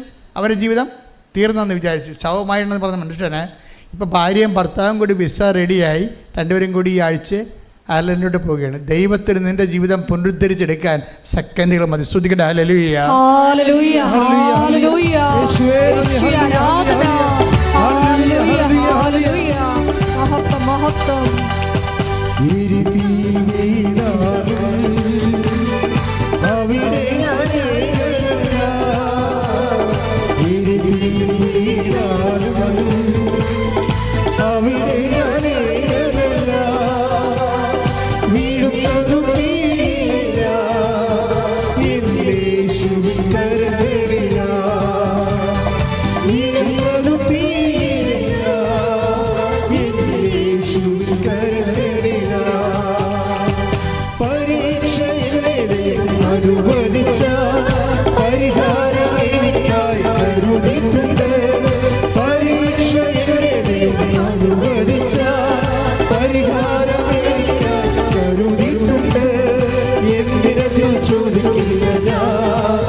ദിവ്യകാരുണ്യത്തിന് അപ്പോൾ നിന്റെ ആയുസ്സിൻ്റെ നിഴല് കഴിഞ്ഞുപോയ കാലത്തെ തിരിച്ചു തരാൻ കർത്താവിന് കഴിയോ? അതുകൊണ്ടാണ് അച്ഛൻ പറയണത്, ഉടമ്പടി അതിൻ്റെ സാധ്യത എന്താണെന്ന് നമുക്ക് ഇപ്പോഴും അറിയാൻ പാടില്ല. ഉടമ്പടിയുടെ സാധ്യത എന്താണെന്ന് ഇപ്പം കണ്ണൊക്കെ പറയാൻ എന്താണ്, അത് നിത്യതയുടെ താക്കോലാണെന്നൊക്കെ അവർ പറയണം. ജ്ഞാനസ്നാനപ്പെടാത്ത ആൾക്കാരാണ് അനുഭവത്തിൽ നിന്ന് നിത്യതയെക്കുറിച്ചൊക്കെ പറയണത്. എന്തോ ഒരു സംഭവമാണ്. പക്ഷേ ഇതിൻ്റെ അതായത് ഞാൻ എന്താ ഇപ്പം ഇങ്ങനെ പറഞ്ഞതെന്ന് വെച്ച് കഴിഞ്ഞാൽ, സാക്ഷ്യങ്ങളെല്ലാം നിങ്ങൾ 1 by 1 ആയിട്ട് കേൾക്കണം. ഒരു കാലത്ത് കേൾക്കാത്ത ഉടമ്പടി അനുഭവങ്ങളാണ് നമ്മൾ ഓരോ ദിവസവും കേട്ടുകൊണ്ടിരിക്കുന്നത്.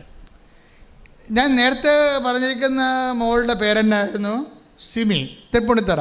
എൻ്റെ പരിപാടി 3 പ്രാവശ്യം അവർക്ക് ക്യാൻസർ വന്നു. ക്യാൻസർ വന്നിട്ട് 3ാമത്തെ പ്രാവശ്യം അവർക്ക് അതാ പറഞ്ഞപ്പോൾ വിട്ടുപോയല്ലേ. ആ സിമിയെ സംബന്ധിച്ചിടത്തോളം എന്ത് സംഭവിച്ചത്? 3ാമത്തെ ഈ പെൽവിക്കിലും അതുപോലെ തന്നെ തോളിലുമൊക്കെ മുഴയായി ക്യാൻസർ 3ാം പ്രാവശ്യം പടർന്നപ്പോൾ ഡോക്ടർ നോക്കാം എന്ന് പറഞ്ഞപ്പോൾ ഇവക്ക് ചങ്കിടിപ്പായി, ഇനി ആരും ഇല്ലല്ലോ പറയാനെന്ന്. അപ്പോൾ അവൾ കർത്താവിൻ്റെ മുമ്പിൽ കണ്ണീരിട്ടും പറയും, എനിക്ക് ജീവിക്കണം, എൻ്റെ ആയുസ് നീട്ടിത്തരണം. ഡോക്ടർ വരെ പറഞ്ഞ എന്താണ്, നമുക്ക് ഇന്ന് വരെ ആ ഡോക്ടർ അങ്ങനെ പറഞ്ഞിട്ടില്ല, ഇതിപ്പോൾ ശരിയാവും, കുഴപ്പമില്ല എന്ന് പറഞ്ഞിട്ട് ഡോക്ടർ ഇപ്പോൾ പറയണത് നമുക്ക് നോക്കാവുന്നതാണ്. അപ്പോൾ ഡോക്ടറിൻ്റെ പറച്ചിലിൽ ഒരു ആത്മവിശ്വാസക്കുറവാണ്. അപ്പോൾ നോക്കിയപ്പോൾ ഞാൻ സയൻസ് ഉണ്ടല്ലോ, ഡോക്ടറുണ്ടല്ലോ, മരുന്നുണ്ടല്ലോ എന്നൊക്കെ പറഞ്ഞാണ് ഞാൻ ഇരുന്നത്. അപ്പം മരുന്നുമില്ല, ഡോക്ടറുമില്ല, സയൻസുമില്ല, എൻ്റെ ജീവനും ഇല്ലാത്ത അവസ്ഥയിലേക്ക് വൈകിട്ട് പോണകയാണ്. പറഞ്ഞ് എനിക്ക് കണ്ണീരോടെ വന്നിട്ട് മാതാവിനോട് പറയാം, എനിക്ക് ജീവിക്കണം അമ്മയെന്ന് പറയും, എനിക്ക് ജീവിക്കണമെന്ന് പറയാം. അപ്പോൾ ജീവിക്കണമെന്ന് പറഞ്ഞതിട്ട് കരഞ്ഞിട്ടാണ് പറയണത്. അപ്പോൾ എൻ്റെ അടുത്തും കൊണ്ടുവന്ന് അപേക്ഷ കടലാത്ത് തരും, ഇതാണ് എൻ്റെ അവസ്ഥ, ഡോക്ടർ നമുക്ക് നോക്കാമെന്ന് പറയണത്, എനിക്ക് ജീവിക്കണം അച്ഛൻ എന്ന് പറയും. ചെറുപ്പമല്ലേ, കല്യാണം കഴിഞ്ഞിട്ട് 6 മാസമല്ലേ ആയുള്ളൂ. ഇപ്പം അത് പിന്നെ രോഗമായിപ്പോയി. പിന്നെ ഇപ്പം എന്നാലും ആ വീട്ടുകാരെ ഞാൻ സമ്മതിച്ചേക്കാം. അവർ പറയുന്നുണ്ട്, എൻ്റെ അമ്മായിയമ്മയും ഭർത്താവിൻ്റെ വീട്ടുകാരൊക്കെ തങ്കപ്പെട്ട മനുഷ്യരാണ്. പക്ഷെ അവരിൻ്റെ കൂടെ നിൽക്കുകയല്ലേ, അത് തന്നെയാണ് ഏറ്റവും വലിയ അനുഗ്രഹം. അവളുടെ ഗർഭപാത്രം എടുത്ത് കളഞ്ഞതാണ്, ഇനി പ്രസവിക്കത്തില്ല. പക്ഷേ എന്നിട്ടും അമ്മായിയമ്മയും ആ വീട്ടുകാരും അവരുടെ കൂടെ നിൽക്കുകയാണ്. അതാണ് ക്രിസ്തീയത എന്ന് പറയുന്നത്. ശ്രുതികട ഹല്ലേലൂയ, ഹല്ലേലൂയ, ഹല്ലേലൂയ. സ്നേഹത്തിന്റെ ആഴങ്ങൾ നമ്മളിലൂടെ ഞങ്ങൾക്ക് ബോധ്യപ്പെടുത്തി തരുന്നതിന് നന്ദി പറയുന്നു. ഹല്ലേലൂയ. ആരാധന യേശുവേ, ആരാധന, ആരാധന, ആരാധന യേശുവേ, ആരാധന. നമ്മൾക്ക് ഇന്ന് വരെ എൻ്റെ പൗരോഹിത്യത്തിൽ ഇപ്പോൾ 38 കൊല്ലമായി. ഞാനിതിന് ഒരു 21 ലക്ഷത്തെ ആൾക്കാരോടെ പ്രാർത്ഥിച്ചിട്ട് ഞാൻ നിങ്ങൾ പറഞ്ഞിട്ടുണ്ട്. പക്ഷേ എനിക്ക് എപ്പോഴും പ്രാർത്ഥിക്കാൻ എളുപ്പം ആരാണെന്നറിയാവോ? ഞങ്ങൾ 0 ആയിപ്പോയി, ഇനി രക്ഷയില്ല, ദൈവം മാത്രമേ ഉള്ളൂ എന്ന് പറയുന്ന ഒരവസ്ഥയില്ലേ, അവർക്ക് വേണ്ടി പ്രാർത്ഥിക്കാൻ എളുപ്പമാണ്. മറ്റുള്ളവർ ഞങ്ങൾക്ക് ആരോഗ്യമുണ്ട്, ഞങ്ങൾക്ക് ചികിത്സിക്കാൻ കാശുണ്ട്, ഞങ്ങൾക്ക് സ്വന്തം വീട്ടിൽ തന്നെ സർജനുണ്ട്, ഞങ്ങൾക്ക് അന്വേഷിക്കാൻ ആളുണ്ട് എന്നൊക്കെ പറയുമ്പോൾ പിന്നെ ദൈവം ഇരിക്കട്ടെ എന്ന് പറയുന്നത് നമുക്ക് പ്രാർത്ഥിച്ചാൽ റിട്ടേൺ അടിക്കും. എന്താ കാര്യം? ദൈവം അത് അക്സെപ്റ്റ് ചെയ്യുന്നില്ല. ഇവർ മസിലും പെരുപ്പിച്ച് ദൈവത്തിൻ്റെ അടുത്ത് അഭ്യാസം കാണിക്കാൻ വന്നിരിക്കുകയല്ലേ. അഭ്യാസം കാണിക്കലല്ല ശരിക്കും പറഞ്ഞാൽ, ആശ്രയിക്കന് വേണ്ടത്. ഞാൻ ഇവളോട് എന്നെ പറഞ്ഞു, അച്ഛാ എനിക്ക് ജീവിക്കണം എന്ന് പറയുമ്പോൾ എന്നോട് ആയുസ്സിന് വേണ്ടി ദൈവത്തിൻ്റെ നാമത്തിൽ യാചിക്കുകയാണ്. ശരിക്കും ഞാൻ അങ്ങനെ തന്നെ മാതാവിനോട് പറഞ്ഞു, അവൾക്ക് ജീവിക്കണമെന്ന് പറയും. ഇത് വെച്ചിട്ട് പറയും. വേറെ എന്താ പറയണത്? അവിടെ വന്ന് ഇവിടെ സാഹിത്യം പറഞ്ഞ വല്ല ആവശ്യമുണ്ടാ? മനുഷ്യനെ അനുഭവിക്കുന്ന പ്രശ്നം അതുപോലെ അമ്മയോട് അവൾക്ക് ജീവിക്കണമെന്ന് പറയും. ചെറുപ്പമാണ്. അപ്പം എന്നോട് പറഞ്ഞത് പൗരോഹിത്യം പറയാൻ പറഞ്ഞു. ഞാൻ അവളോട് പറഞ്ഞു, 38 വർഷമായി ഞാൻ പൗരോഹിത്യം സ്വീകരിച്ചിട്ട്, നീ എൻ്റെ പൗരോഹിത്യം വിശ്വസിക്കുന്നുണ്ടോ അമ്മ ചോദിക്കണം. ഞാൻ വിശ്വസിക്കുന്നുണ്ട് അച്ഛാ എന്ന് പറയും. നീ ജീവിക്കുമെന്ന് പറയും. ഹല്ലേലൂയ, ശ്രുതികട ഹല്ലേലൂയ, ഹല്ലേലൂയ, ഹല്ലേലൂയ, ഹല്ലേലൂയ. മഹത്വം, മഹത്വം.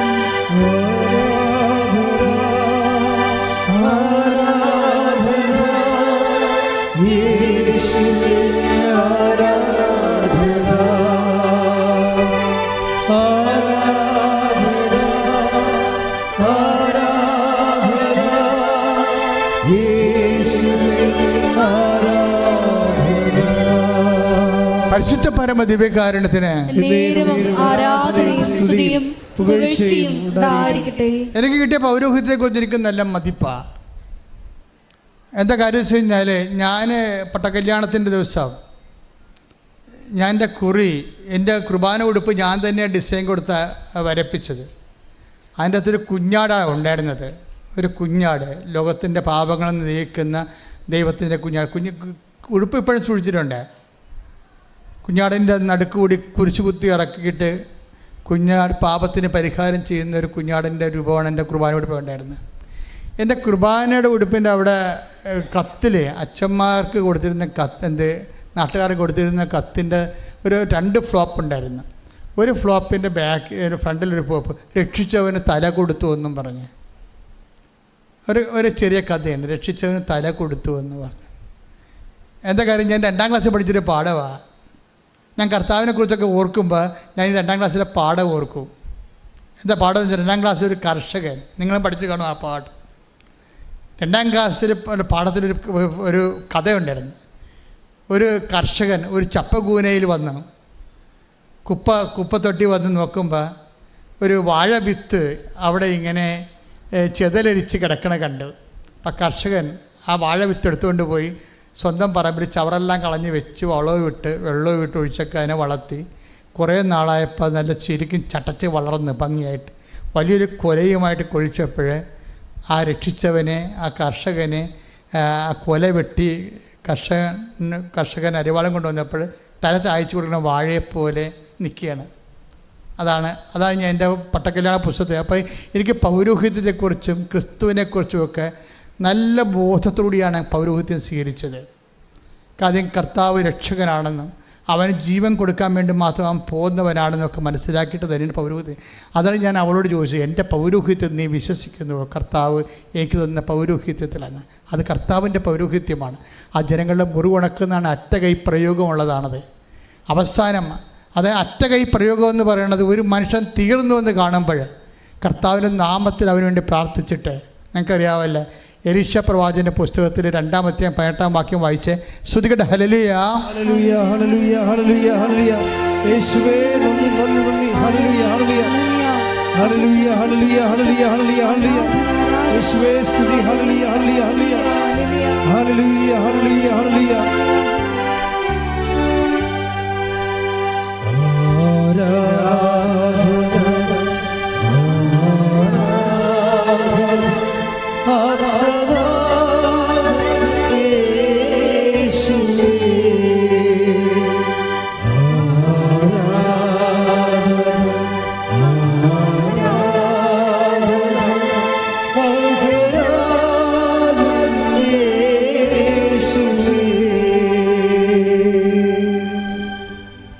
ശ്രുതിയുടെ മക്കളെ, ഹല്ലേലൂയ ഹല്ലേലൂയ ഹല്ലേലൂയ ഹല്ലേലൂയ യേശുവേ ആരാധന ആരാധന ആരാധന ആരാധന യേശുവേ നന്ദി മഹത്വം മഹത്വം മഹത്വം ഹല്ലേലൂയ ഹല്ലേലൂയ ഹല്ലേലൂയ ഹല്ലേലൂയ ഹല്ലേലൂയ യേശുവേ നന്ദി നന്ദി നന്ദി ഹല്ലേലൂയ ഹല്ലേലൂയ ഹല്ലേലൂയ ഹല്ലേലൂയ ഹല്ലേലൂയ യേശുവേ സ്തുതി ഹല്ലേലൂയ ഹല്ലേലൂയ ഹല്ലേലൂയ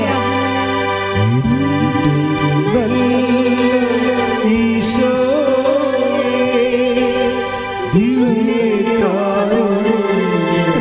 രണ്ട് രാജാക്കന്മാര് 2:18 ശ്രുതികട ഹല്ലേലൂയ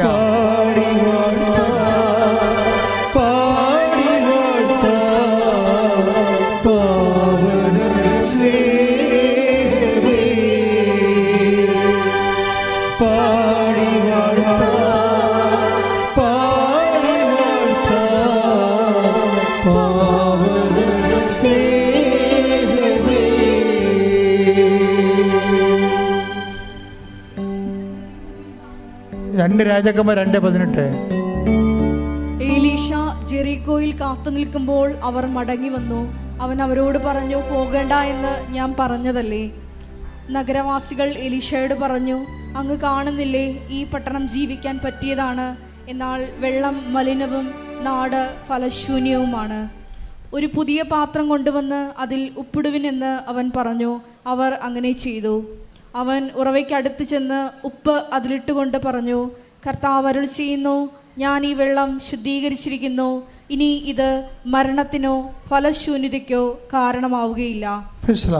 ഇത് കണ്ടില്ലേ മക്കളെ, ജെറിക്കോയാണ് പട്ടണം. ജെറിക്കോയുടെ പട്ടണം ജീവിക്കാൻ കൊള്ളാം, പക്ഷേ എന്താ പറ്റും, വെള്ളത്തിലത് വിഷമാണ്. വെള്ളത്തിൽ വിഷം വന്നു കഴിഞ്ഞാൽ പിന്നെ എന്താണ്, വെള്ളം കുടിക്കാൻ പറ്റത്തില്ല, പിന്നെ ജനങ്ങൾ കുടിയൊഴിഞ്ഞ് പോകണം. ഇപ്പം ജീവിക്കാൻ കൊള്ളാവുന്ന പട്ടണമാണെങ്കിലും വെള്ളമില്ലാത്ത കാരണം ജീവിക്കാൻ പറ്റാത്തൊരവസ്ഥയായി. അപ്പം എലീഷ അവരോട് പറയണത് എന്താണ്? എലീഷ പറയുന്നത് അതായത് ജീവിക്കാൻ കൊള്ളാത്ത നമ്മുടെ ജീവിതം അങ്ങനെയാണ്. നമുക്ക് ജീവിക്കാൻ പറ്റണില്ലാത്തൊരവസ്ഥയാണെന്ന് വിചാരിച്ചു. നമ്മുടെ ജീവിതത്തിൻ്റെ പല തിക്കുമുട്ടുകളും പല സമ്മർദ്ദങ്ങളും കാരണം നമുക്ക് ജീവിക്കാൻ പറ്റണില്ല. അങ്ങനെയുള്ള അവസ്ഥകൾ വരുമ്പോൾ സ്വാഭാവികമായിട്ട് നമ്മുടെ കയ്യിലുള്ള ആസ്തി എന്താണ്? എലീഷ പറഞ്ഞു കേട്ടില്ലേ, നിങ്ങൾ ഇത്തിരി ഉപ്പ് കൊണ്ടുവരിക.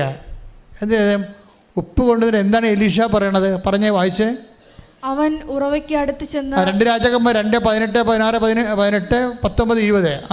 അവൻ ഉറവയ്ക്ക് അടുത്ത് ചെന്ന് എലീഷ ഉറവയ്ക്ക് അടുത്ത് ചെന്ന് ഉപ്പ് അതിലിട്ടുകൊണ്ട് പറഞ്ഞു, കർത്താവ് അരുളി ചെയ്യുന്നു, ഞാൻ ഈ വെള്ളം ശുദ്ധീകരിച്ചിരിക്കുന്നു. Praise the Lord.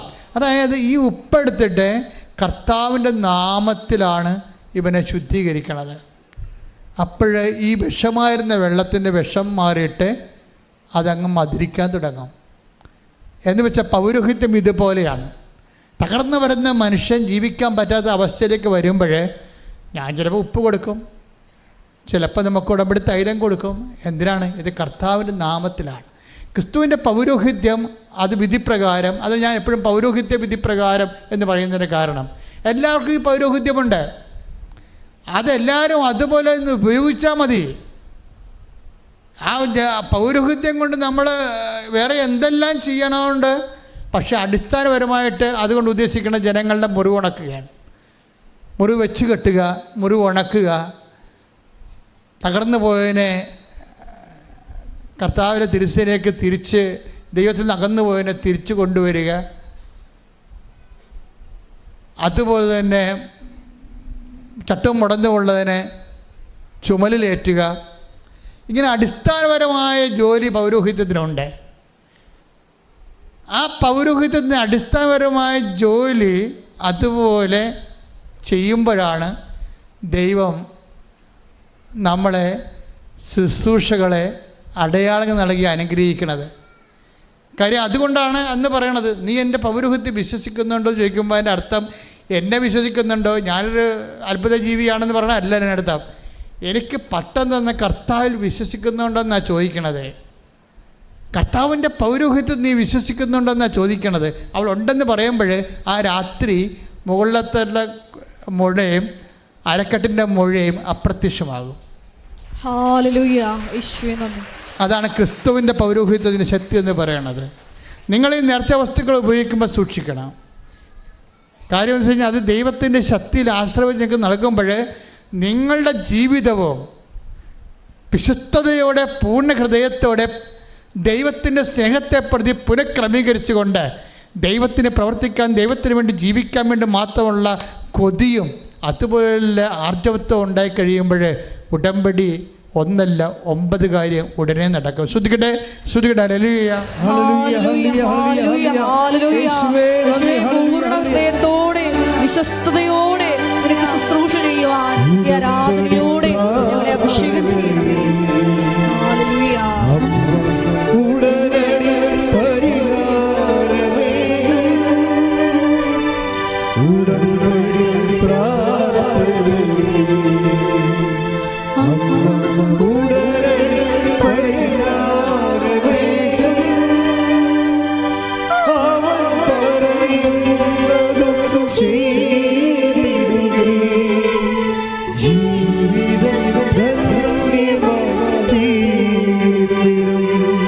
എന്തെങ്കിലും മക്കളെ എല്ലാവരും എഴുന്നേൽക്കുക,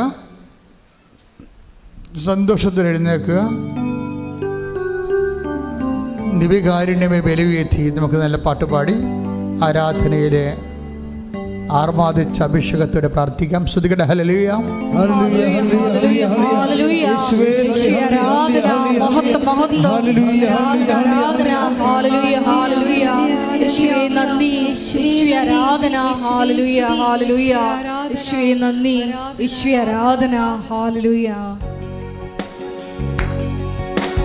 കരങ്ങളടിച്ച് ദൈവസ്നേഹത്തോടെ ചേർന്ന് പാടാം.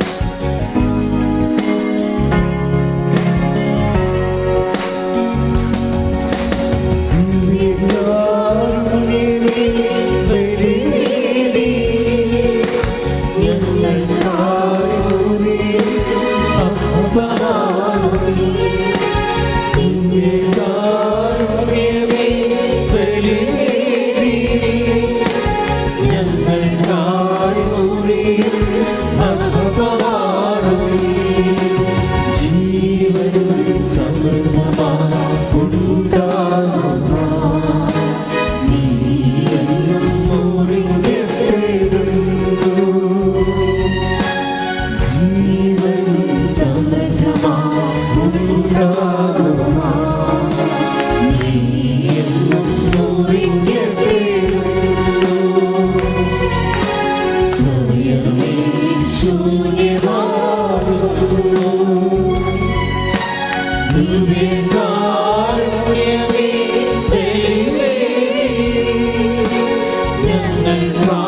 പരമദിവ്യകാരുണ്യത്തിന് ആരാധനയും സ്തുതിയും പുകഴ്ചയും ഉണ്ടായിരിക്കട്ടെ. നമുക്ക് അനാവശ്യമായ ഒരു വേവലാതിയുടെയും ഒരു ആവശ്യമില്ല.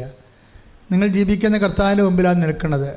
ഒരു ബന്ധവും സ്വന്തവും ഇല്ലെങ്കിലും കർത്താവ് ആ മനുഷ്യനെ ഒരു ബന്ധമില്ലാത്ത, അതായത് മെജോ ഇവിടെ വന്നപ്പോൾ സാക്ഷ്യം പറഞ്ഞപ്പോൾ പറയണേ, ഞാനിതെല്ലാം സുഖപ്പെട്ട് മിടുക്കനായി കർത്താവ് എന്നെ ഉടമ്പടി ചെയ്യിക്കാൻ വേണ്ടി ഇവിടെ വന്നപ്പോൾ സന്ദർഭവശാൽ എനിക്ക് വേണ്ടി 10 ലക്ഷം രൂപ എൻ്റെ ആങ്ങളേണെന്നും പറഞ്ഞ് രജിസ്റ്റർ ചെയ്ത നേഴ്സ് ഇവിടെ നിൽപ്പുണ്ടായിരുന്നെന്ന്. അതല്ലേ പ്രശ്ന. അപ്പം ഞാൻ ചോദിച്ചു എന്താ വന്നെന്ന് ചോദിച്ചേ. അപ്പോൾ പറഞ്ഞ് മക്കളില്ല, 10 വർഷമായെന്ന്. അപ്പം മെജോ പറഞ്ഞ് എൻ്റെ ഉടമ്പടി നേഴ്സിൻ്റെ കാര്യം കൂടി ഞാൻ എഴുതിക്കൊള്ളാം എന്ന് പറഞ്ഞ് അവർക്കിപ്പോൾ ഒരു കൊച്ചുണ്ട്. അപ്പം നിങ്ങൾ ദൈവ പൈതലാവുക. അപ്പം ദൈവം നിങ്ങൾ നയിച്ചുകൊണ്ടിരിക്കാവും. നിങ്ങൾ ദൈവ പൈതൽ, അത് തീരുമാനമെടുക്കുക. ഇപ്പം ലോകത്തിൻ്റെ പൈതലാണെങ്കിൽ ദൈവ പൈതലാകാൻ തീരുമാനമെടുക്കുക. ദൈവത്തിനെക്കുറിച്ച് ചിന്തിക്കുക, എപ്പോഴും ദൈവത്തിന് വേണ്ടി ജീവിക്കുക, ദൈവത്തിന് വേണ്ടി പ്രേക്ഷിത വേല ചെയ്യുക, ദൈവത്തിന് വേണ്ടി ജാതിയും മതവും നോക്കാതെ എല്ലാ സങ്കടക്കാരെയും ചേർത്ത് വെക്കുക. ആ ദൈവത്തിന് വേണ്ടിയാണെന്ന് ഈശോയോട് പറയുക. അങ്ങനെ ആത്മബന്ധത്തിൽ ഈശോയിൽ വളരുക. ശ്രദ്ധിക്കട്ടെ.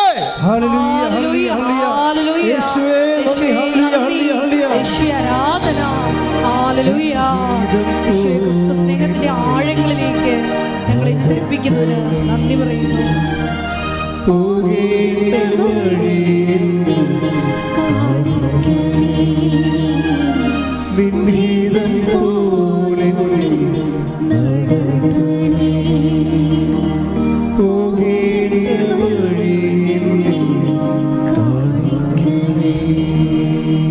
പരിശുദ്ധ പരമദിവ്യകാരുണ്യത്തിന് ആരാധനയും സ്തുതിയും പുകഴ്ചയും ഉണ്ടായിരിക്കട്ടെ. അപ്പോൾ ദൈവത്തിൻ്റെ കയ്യിൽ ഒന്നിനും ഒരു കുറവുമില്ല. ഉടമ്പടിയിൽ എന്തും സംഭവിക്കാമെന്ന് മനസ്സിലായില്ലേ? ദൈവം നയിച്ചുകൊണ്ടിരിക്കുന്ന ഒരു സമൂഹമാണ് ഈ ആധുനിക കാലത്തെ. കറക്റ്റായിട്ടുള്ള ദൈവജനമാണ് നമ്മൾ. ശ്രദ്ധിക്കട്ടെ. ഹല്ലേലൂയ.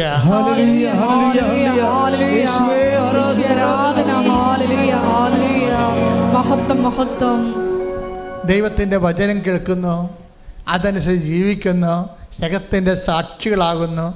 ഐക്യത്തോടെ നമ്മൾക്കുള്ളത് മറ്റുള്ളവരുമായിട്ട് ദൈവത്തിൻ്റെ നാമത്തിൽ പങ്കുവെക്കുന്നു, സുവിശേഷം വേല ചെയ്യുന്നു, കർത്താവിനെ അറിയാത്തവരെ അറിയിക്കുന്നു, അറിഞ്ഞവരെ ആഴപ്പെടുത്തുന്നു.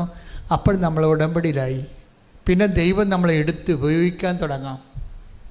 നമ്മൾ പറയണതൊക്കെ ദൈവം ചെവി തന്ന് കേട്ടുകൊണ്ടിരിക്കും. അതുപോലെ നിവൃത്തിയായിക്കൊണ്ടിരിക്കും. സ്വർഗത്തിൻ്റെ കൂടാരം മനുഷ്യരോട് കൂടെ. ശ്രദ്ധിക്കട്ടെ. ഹല്ലേലൂയ.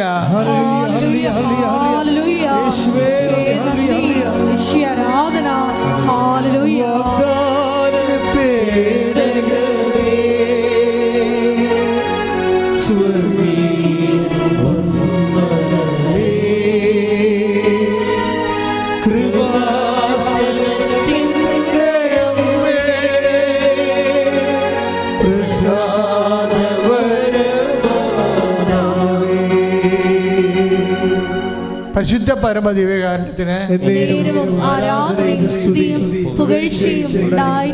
മത്തായി 3:9 നമ്മൾ വായിച്ചു. നിങ്ങൾക്ക് അവരുണ്ട്, ഇവരുണ്ട്, അതുണ്ട്, ഇതുണ്ട്, ഒന്ന് പറയണ്ട. ഞങ്ങൾക്ക് നമ്മുടെ ഇല്ലായ്മകൾ പറയാനാണ് പരിശുദ്ധ അമ്മ ഇവിടെ നിങ്ങളെ കാത്തിരിക്കുന്നത്. അല്ല, ഉണ്ടെന്ന് പറയാനില്ല. ആധ്യാത്മിക ജീവിതത്തിൽ ഉണ്ടെന്ന് പറയണത് നെഗറ്റീവ് ഇഫക്റ്റും ഇല്ലെന്ന് പറയണത് പോസിറ്റീവ് ഇഫക്റ്റുമാണ്. ഞങ്ങൾക്ക് എബ്രാഹത്തിൻ്റെ സന്തതികൾ, ഞങ്ങൾക്ക് പിതാവ് എബ്രാഹം ഉണ്ട് എന്ന് പറയുമ്പോൾ അവർ റിജക്റ്റായപ്പെടുകയും അവർക്ക് വീഞ്ഞില്ല എന്ന് പറയുമ്പോൾ അവർ അനുഗ്രഹിക്കപ്പെടുകയും ചെയ്യുന്ന ദൈവത്തിൻ്റെ ഒരു മനസ്സിൻ്റെ ഒരു ആവിഷ്കാരമാണ് ഉടമ്പടി. ശ്രദ്ധിക്കട്ടെ. ഹല്ലേലൂയ.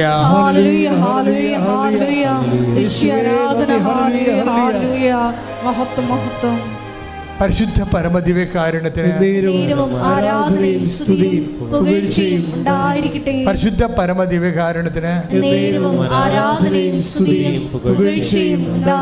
അനന്തമായ സാധ്യതകളോടുകൂടി സർവ്വജനങ്ങൾക്കും സന്തോഷത്തിൻ്റെ സദ്വാർത്തയുമായിട്ടാണ് ഈ അവസാന കാലങ്ങൾ ദൈവം ഉടമ്പടിയിലേക്ക് നമ്മളെ കോർത്ത് ഇണക്കുകയും ഐക്യപ്പെടുത്തി നിർത്തുകയും സംരക്ഷണത്തിൻ്റെ വരയും തീർക്കുകയും ചെയ്യുന്നത്. ശ്രദ്ധിക്കട്ടെ. ഹല്ലേലൂയ, ഹല്ലേലൂയ, ഹല്ലേലൂയ, ഹല്ലേലൂയ.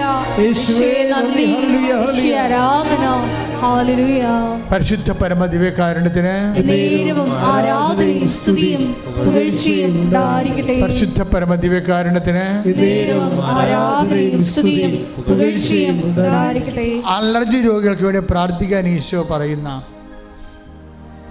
ചിലപ്പോൾ ആന്തരികമായ അലർജി എന്താണെന്ന് കണ്ടുപിടിച്ച് കാണത്തില്ല. പലതരത്തിലുള്ള രോഗങ്ങളുണ്ട്. പക്ഷേ 10,000 തരം അലർജികളുണ്ട്. ഇന്ന് വരെ നിൻ്റെ ശരീരത്തിൽ അലർജിയുടെ എന്ത് കണികയാണെന്ന് ഡിറ്റക്റ്റ് ചെയ്തിട്ടില്ലെന്ന് വിചാരിച്ചോ? നിൻ്റെ ശരീരത്തിന് പുറത്തും അകത്തും ഉണ്ടാകുന്ന അലർജി ഇതുവരെ അടയാളപ്പെടുത്താത്തതാണ് എങ്കിൽ കർത്താവിൻ്റെ വിശുദ്ധമായ രക്തം തളിക്കപ്പെടാൻ വേണ്ടി ഓൺലൈനിലുള്ളവർ ഇവിടെ ഉള്ളവർ ശ്രദ്ധിച്ച് പ്രാർത്ഥിക്കട്ടെ. ഇപ്പോൾ കർത്താവ് അത്ഭുതങ്ങളും അടയാളം കാണിക്കും. ശ്രദ്ധിക്കട്ടെ, ശ്രദ്ധിക്കട്ടെ, ശ്രദ്ധിക്കട്ടെ. എൻ്റെ കർത്താവിൻ്റെ ഉചിതമായ നാമത്തിൽ സഭയുടെ അധികാരത്തിൽ കുറിച്ചിൻ്റെ അടയാളത്തിൽ എല്ലാത്തരം അലർജികൾ, അജ്ഞാതമായ അലർജി രോഗികൾ യേശു ക്രിസ്തു നാമത്തിൽ പൂർണ്ണമായ സൗഖ്യം പ്രാപിക്കട്ടെ. ശ്രദ്ധിക്കട്ടെ. എല്ലാ അലർജി രോഗങ്ങളും സുഖപ്പെട്ടുകൊണ്ട്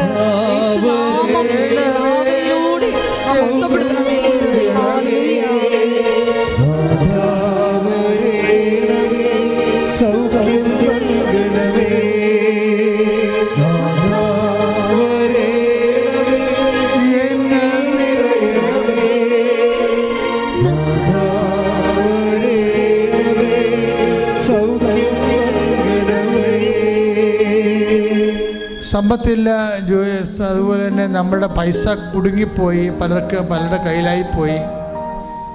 ഇനി ജോലി കിട്ടിയാലും അതിന് മുടക്കാനും പോകാനും ഒന്നും കാശില്ല, ഒരു ഗതിയും ഇല്ലാതെ ഇരിക്കുന്നു. ഇനി ദൈവം എന്നെ അനുഗ്രഹിച്ചാൽ പോലും അത് അനുഭവിക്കാനുള്ള യോഗ്യത എനിക്കില്ല എന്ന് പറയുന്നവർക്ക് വേണ്ടി അഭിഷേകത്തിനായി ശ്രദ്ധിക്കട്ടെ, ശ്രദ്ധിക്കട്ടെ. ഹല്ലേലൂയ, ഹല്ലേലൂയ, ഹല്ലേലൂയ, ഹല്ലേലൂയ. ശ്രദ്ധിക്കട്ടെ. ജീവിതത്തിന് വഴി കാണാതെ അലയുന്ന മക്കൾക്ക് പുതിയ വഴികൾ, ഉടമ്പടി പ്രകാരമുള്ള പുതിയ വഴികൾ ഈ ആരാധനയിലോ തുറന്നു കൊടുക്കണമേ. ഹല്ലേലൂയ, മഹത്വം, മഹത്വം, ആരാധന, ആരാധന. ഹല്ലേലൂയ, യേശുവേ നന്ദി.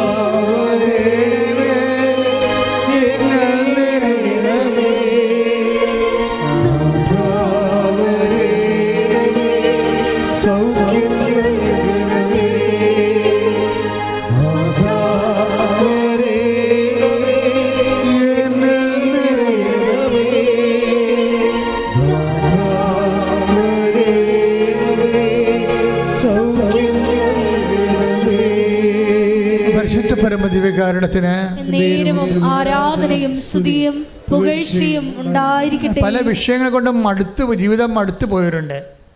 ജീവിതം തന്നെയല്ല, നിങ്ങൾ ചെയ്യണ കാര്യങ്ങൾക്ക് ഇങ്ങനെ ആവർത്തിച്ച് പരാജയം സംഭവിച്ചിട്ട് നിങ്ങൾ ചുമ്മാ ഒരു യന്ത്രം പോലെ ഇവിടെ വരുന്നു, ഇവിടുന്ന് പോകുന്നു, ദൈവത്തിന് എന്തെങ്കിലും ചെയ്യാൻ പറ്റും ചെയ്യട്ടെ, ഞാൻ തീർന്നു, അങ്ങനെയൊക്കെ ഇങ്ങനെ ആരെങ്കിലും പറയുന്ന കൊണ്ട്, ആരെങ്കിലും ഇങ്ങനെ തല്ലിപ്പായിക്കുന്നതുകൊണ്ട് വന്ന് നിൽക്കുന്നു, പോകുന്നു. അങ്ങനെ പ്രത്യേകിച്ച് വിശ്വസിക്കാനൊന്നും പറ്റണില്ല, അതിനുള്ള അടയാളം കിട്ടണില്ല.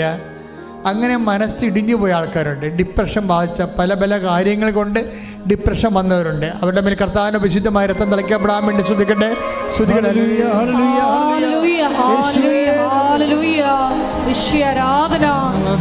മാനസികമായി തളർന്നിരിക്കുന്ന മക്കൾക്ക് ഈ ആരാധനയിൽ ശക്തിപ്പെടുത്തണമേ, വഴി നടക്കണമേ.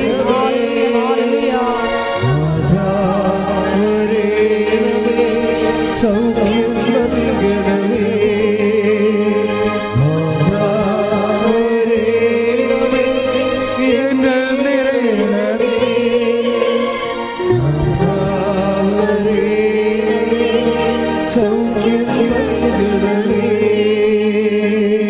ചിലപ്പോൾ നമുക്കൊരു മനസ്സിന് ഒരു ധൈര്യമില്ല എന്ന് പറഞ്ഞു കഴിഞ്ഞാൽ ഞാൻ ഉദ്ദേശിക്കുന്നത് ഇതാണ്.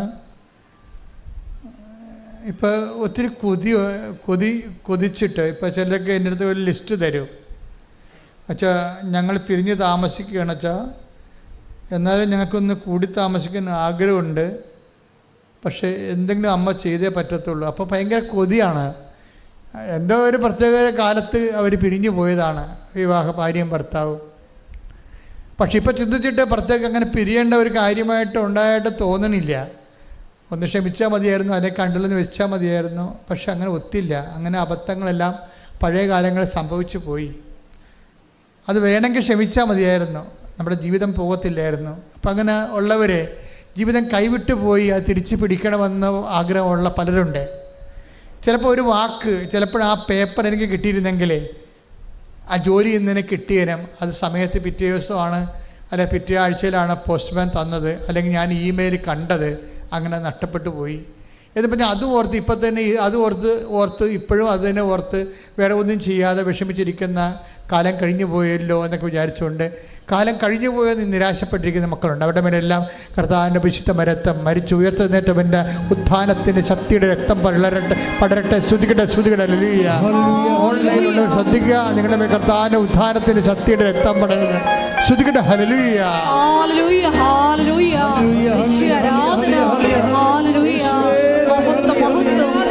ആരാധന. ഹല്ലേലൂയ.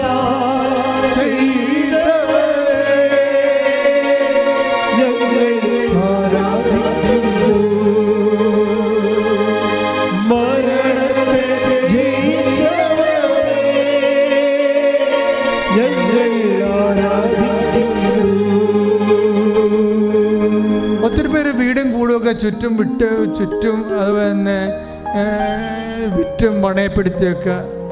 മക്കളുടെ ഈ കലാപറിച്ച് വീട്ടിൽ കിടന്ന് ബഹളം ഉണ്ടാക്കുന്ന കാരണം മനസ്സോടെ സമ്മതിച്ചിട്ട് വീടും പണവും മറ്റുള്ളവരെ അംഗങ്ങളെ മറ്റുള്ള മക്കളൊക്കെ ഒന്നും കൂടെ ഉണ്ട്, അവർക്ക്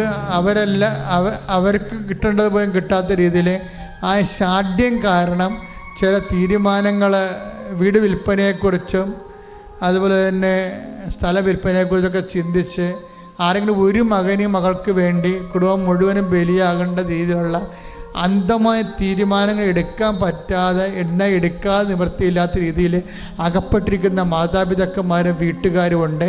അതുപോലെ തന്നെ മറ്റുള്ളവരുടെ മോഹവലയത്തിൽ അകപ്പെട്ടിട്ട് ജീവിതം നശിച്ചു പോകാൻ പോകുന്ന ആൾക്കാരുണ്ട്. അവിടെ പോയാൽ എല്ലാം ശരിയാകുമെന്ന് വിചാരിച്ചുകൊണ്ട് പൈസ കൊടുത്ത് കാത്തിരിക്കുന്നവരുണ്ട്, പൈസ കൊടുക്കാൻ പോകുന്നവരുണ്ട്. ഇതിൽ തിന്മയുണ്ട്. നിങ്ങൾക്കത് ഗുണം പിടിക്കത്തില്ലെങ്കിൽ കർത്താവ് നിങ്ങളെ രക്ഷിക്കാൻ വേണ്ടി വിടുതലിന് വേണ്ടി സ്തുതിക്കട്ടെ. ഹല്ലേലൂയ.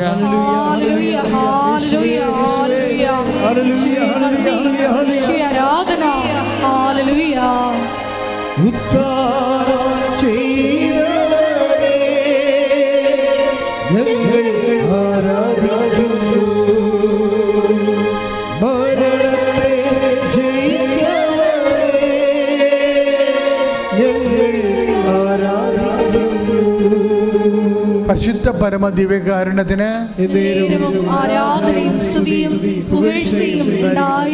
അകപ്പെട്ട ജീവിതങ്ങൾ, മുരടിച്ച ജീവിതങ്ങൾ.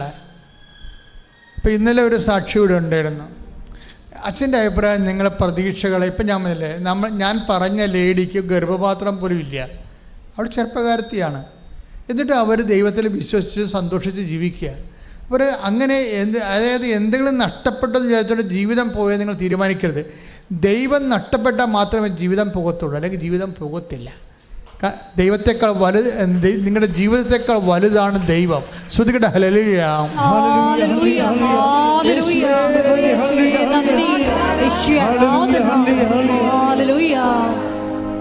ഇന്നലെ ഒരു സാക്ഷി ഉണ്ടായിരുന്നു, ഞാനത് ഇട്ടിട്ട് അപ്പം ചെയ്തിട്ടുണ്ട് കേട്ടോ. സാക്ഷി ഇതാണ്: ഭർത്താവിന് 50 വയസ്സ്, ഭാര്യയ്ക്ക് 43 വയസ്സ്, വർഷങ്ങളായിട്ട് മക്കളില്ല. ഇപ്പം ഒരുമാതിരിപ്പെട്ട ചികിത്സകളെല്ലാം കഴിയും. 50 വയസ്സായിട്ട് മക്കളില്ലെങ്കിൽ ലോകത്തിലുള്ള മുഴുവൻ ചികിത്സ അവരെടുത്തിട്ടുണ്ട്. അപ്പം തീർച്ചയായിട്ടും വൈദ്യശാസ്ത്രം ആ ചാപ്റ്റർ ക്ലോസ് ചെയ്തെന്ന് വിചാരിച്ചോ? പക്ഷെ ദൈവം ക്ലോസ് ചെയ്യാത്തടത്തോളം ഒരു ചാപ്റ്ററും ആർക്കും ക്ലോസ് ചെയ്യാൻ പറ്റത്തില്ല. അവരൊറ്റ ഉടമ്പടി. അവർക്കിപ്പോൾ ഒരു കുഞ്ഞുണ്ട്. ശ്രുതികട്ടെ. ഹല്ലേലൂയ. 50 വയസ്സായ ഭർത്താവിനാണ് കുഞ്ഞ്, അതാ 43 വയസ്സുള്ള ഭാര്യയ്ക്കാണ് കുഞ്ഞെന്ന് പറയണം. അപ്പം നിങ്ങൾ ഒരു ഫയലും മടക്കി വെക്കണ്ട. അമ്മയോട് അത് പറയാൻ പറ്റണ പോലെ വിശ്വാസത്തിൽ, വിശ്വസ്തതയിൽ, പൂർണ്ണ ഹൃദയത്തോടെ ഉടമ്പടി ജീവിച്ചുകൊണ്ട് നിങ്ങളുടെ കണ്ണീര് ദൈവത്തിനെ ഏൽപ്പിക്കുക. ശ്രുതികട്ടെ ഹല്ലേലൂയ. ഹല്ലേലൂയ ഹല്ലേലൂയ ഹല്ലേലൂയ. യേശുവേ നന്ദി, യേശുവേ ആരാധന, യേശുവേ ഞങ്ങളുടെ ദുരിതങ്ങള് ദൈവമാതാവിന്റെ മധ്യസ്ഥതയിൽ സമർപ്പിക്കുന്നു. നിങ്ങൾ ഇപ്പോൾ ഈ സാക്ഷ്യങ്ങളൊക്കെ കേട്ടില്ലേ, ഇതെല്ലാം ഈ ആഴ്ചത്തെ സാക്ഷ്യങ്ങളാണ്. അപ്പം ഇങ്ങനെ നമ്മുടെ ബുദ്ധിയെ മരവിപ്പിച്ച് കളയുന്ന വലിയ ദൈവിക ഇടപെടലാണ് പരിശുദ്ധ അമ്മയുടെ മധ്യസ്ഥ നടന്നുകൊണ്ടിരിക്കുന്നത്.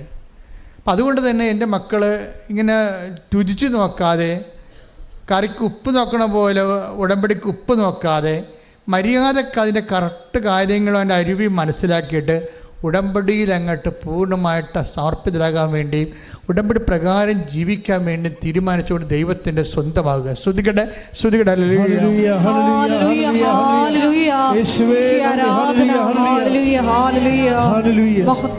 അച്ഛൻ കൈ ഉയർത്തി പ്രാർത്ഥിക്കാൻ പോകുന്ന സമയമാണ്.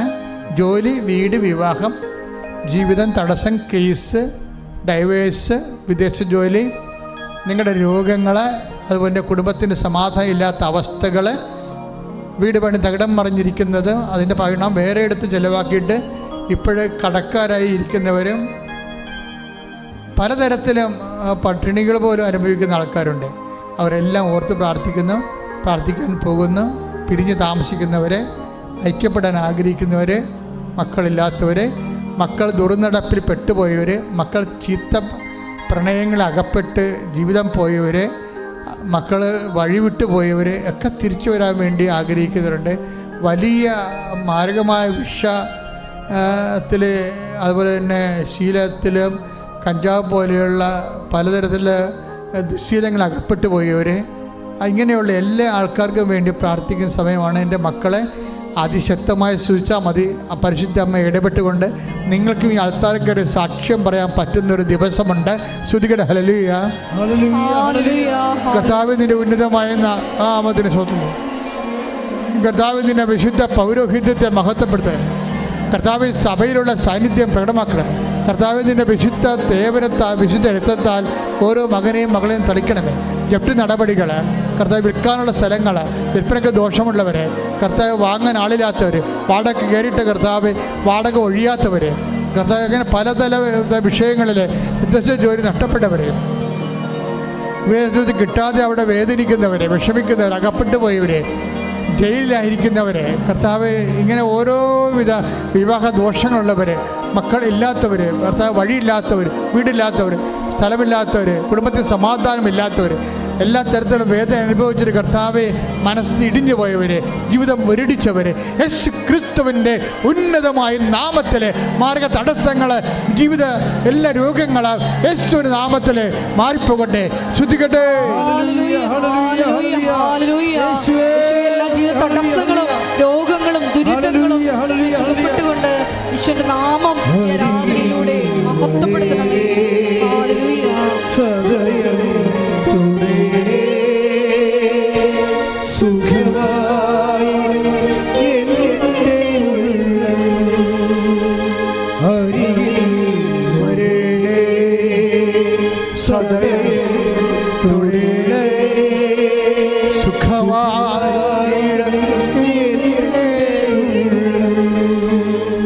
മക്കളെ മുട്ടി നിൽക്കുക. അച്ഛൻ വിട്ടുപോയ നിങ്ങളുടെ സ്വകാര്യമായ എന്തെങ്കിലും വിഷയങ്ങളുണ്ടെങ്കിൽ ഈ അനുഗ്രഹത്തിൻ്റെ സമയത്ത് അമ്മയുടെ മധ്യത്തിൽ ഈശോയ്ക്ക് സമർപ്പിക്കുക.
സമാപന ആശീർവാദം. ഒരിക്കൽ കൂടി മരിയൻ ഉടമ്പടിയിൽ സമർപ്പിച്ചിരിക്കുന്ന എല്ലാ വിഷയങ്ങളും ദൈവമാതാവിൻ്റെ മധ്യസ്ഥയിൽ ദിവ്യകാരുണ്യ സന്നിധിയിൽ നമുക്ക് ഒരു നിമിഷം സമർപ്പിച്ച് പ്രാർത്ഥിക്കാം. പൂർണ്ണ ഹൃദയത്തോടെ വിശ്വസ്തയോടെ നിന്റെ മുമ്പിൽ വ്യാപരിക്കാനുള്ള കൃപ മരിയൻ ഉടമ്പടി എടുത്തിട്ടുള്ള ഞങ്ങൾക്ക് എല്ലാവർക്കും ഈ ആരാധനയിലൂടെ നൽകണമേ എന്ന് ഞങ്ങൾ പ്രത്യേകം പ്രാർത്ഥിക്കുന്നു. ഞങ്ങളെല്ലാവരെയും മരിയൻ പ്രത്യക്ഷീകരണത്തിൻ്റെ സാക്ഷികളാക്കി ഉയർത്തണമേ എന്ന് പ്രാർത്ഥിച്ചുകൊണ്ട് ശിരസ് നമിച്ച് നമുക്ക് ദിവ്യകാരുണ്യനാഥൻ്റെ ആശീർവാദം സ്വീകരിക്കാം.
പരിശുദ്ധ പരമമാ ദിവ്യകാരുണ്യമേ, എന്നും അങ്ങേക്കാരാധന. പരിശുദ്ധ പരമമാ ദിവ്യകാരുണ്യമേ, എന്നും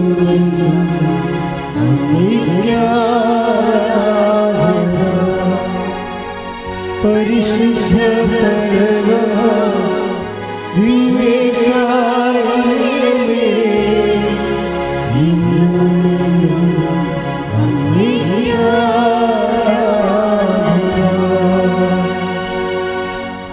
ആവേ ആവേ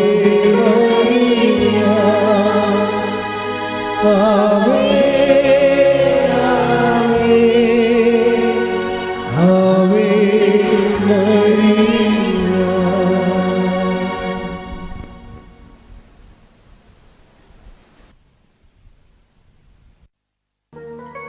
ഇരിക്കുക.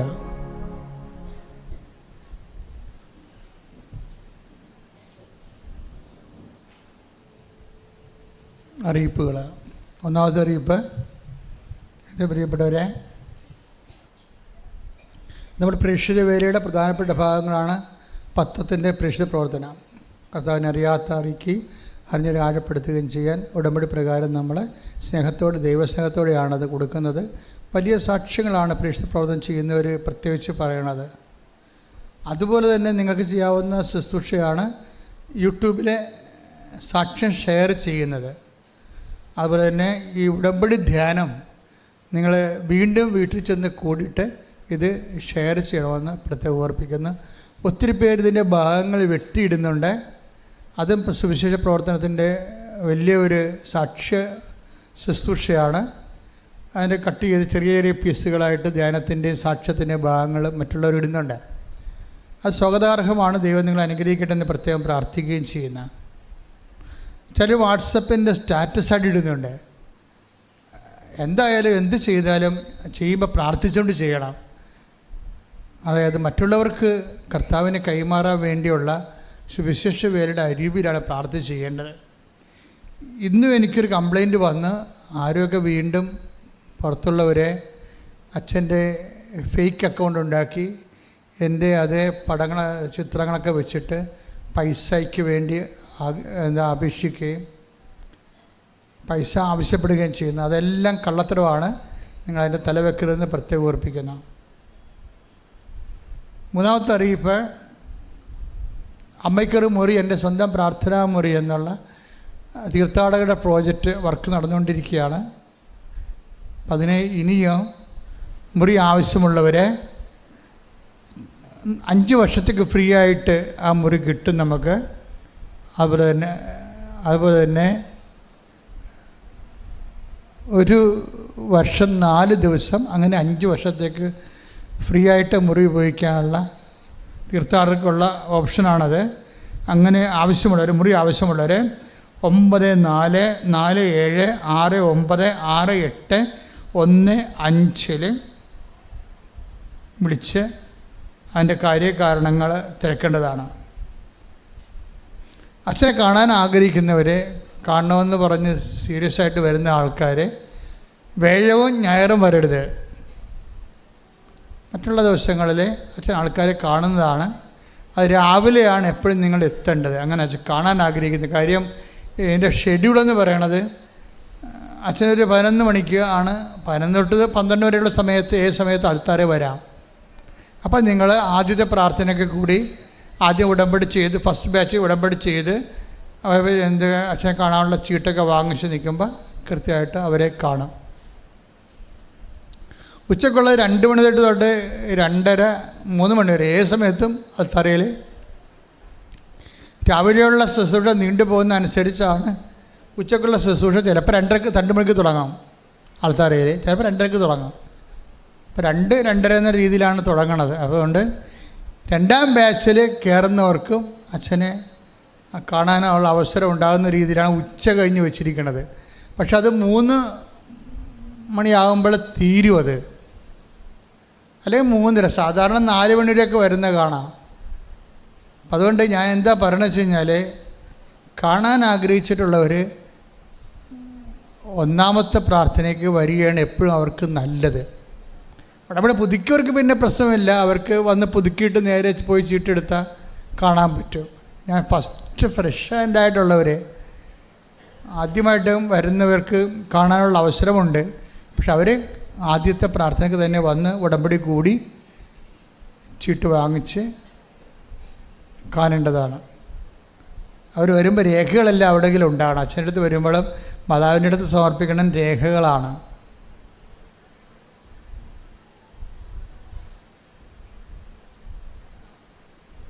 പിന്നെ അച്ഛനിവിടെ ഉണ്ടോ ഇല്ലയോ എന്ന് ഒന്ന് അന്വേഷിക്കണം. അത് പ്രധാനപ്പെട്ട കാര്യം. ഇപ്പം നിങ്ങൾ വരുമ്പോൾ ചിലപ്പോൾ എനിക്ക് സീരിയസ് വിഷയം ഉണ്ടെങ്കിൽ ഞാൻ പോകും. അപ്പം അത് അങ്ങനെ പോകുമ്പോഴിവിടെ ആളിവിടെ അച്ഛനിവിടെ ഉണ്ടോ ഇല്ലയോ എന്ന് നിങ്ങൾ 2 ദിവസം മുമ്പെങ്കിലും ഫോൺ ചെയ്ത് ഈ ദിവസങ്ങളിൽ വരാൻ ആഗ്രഹിക്കുന്ന ആ ദിവസങ്ങൾ അച്ഛനുണ്ടോ എന്ന് ഓഫീസിൽ 9447285400 വിളിച്ച് ചോദിക്കണം.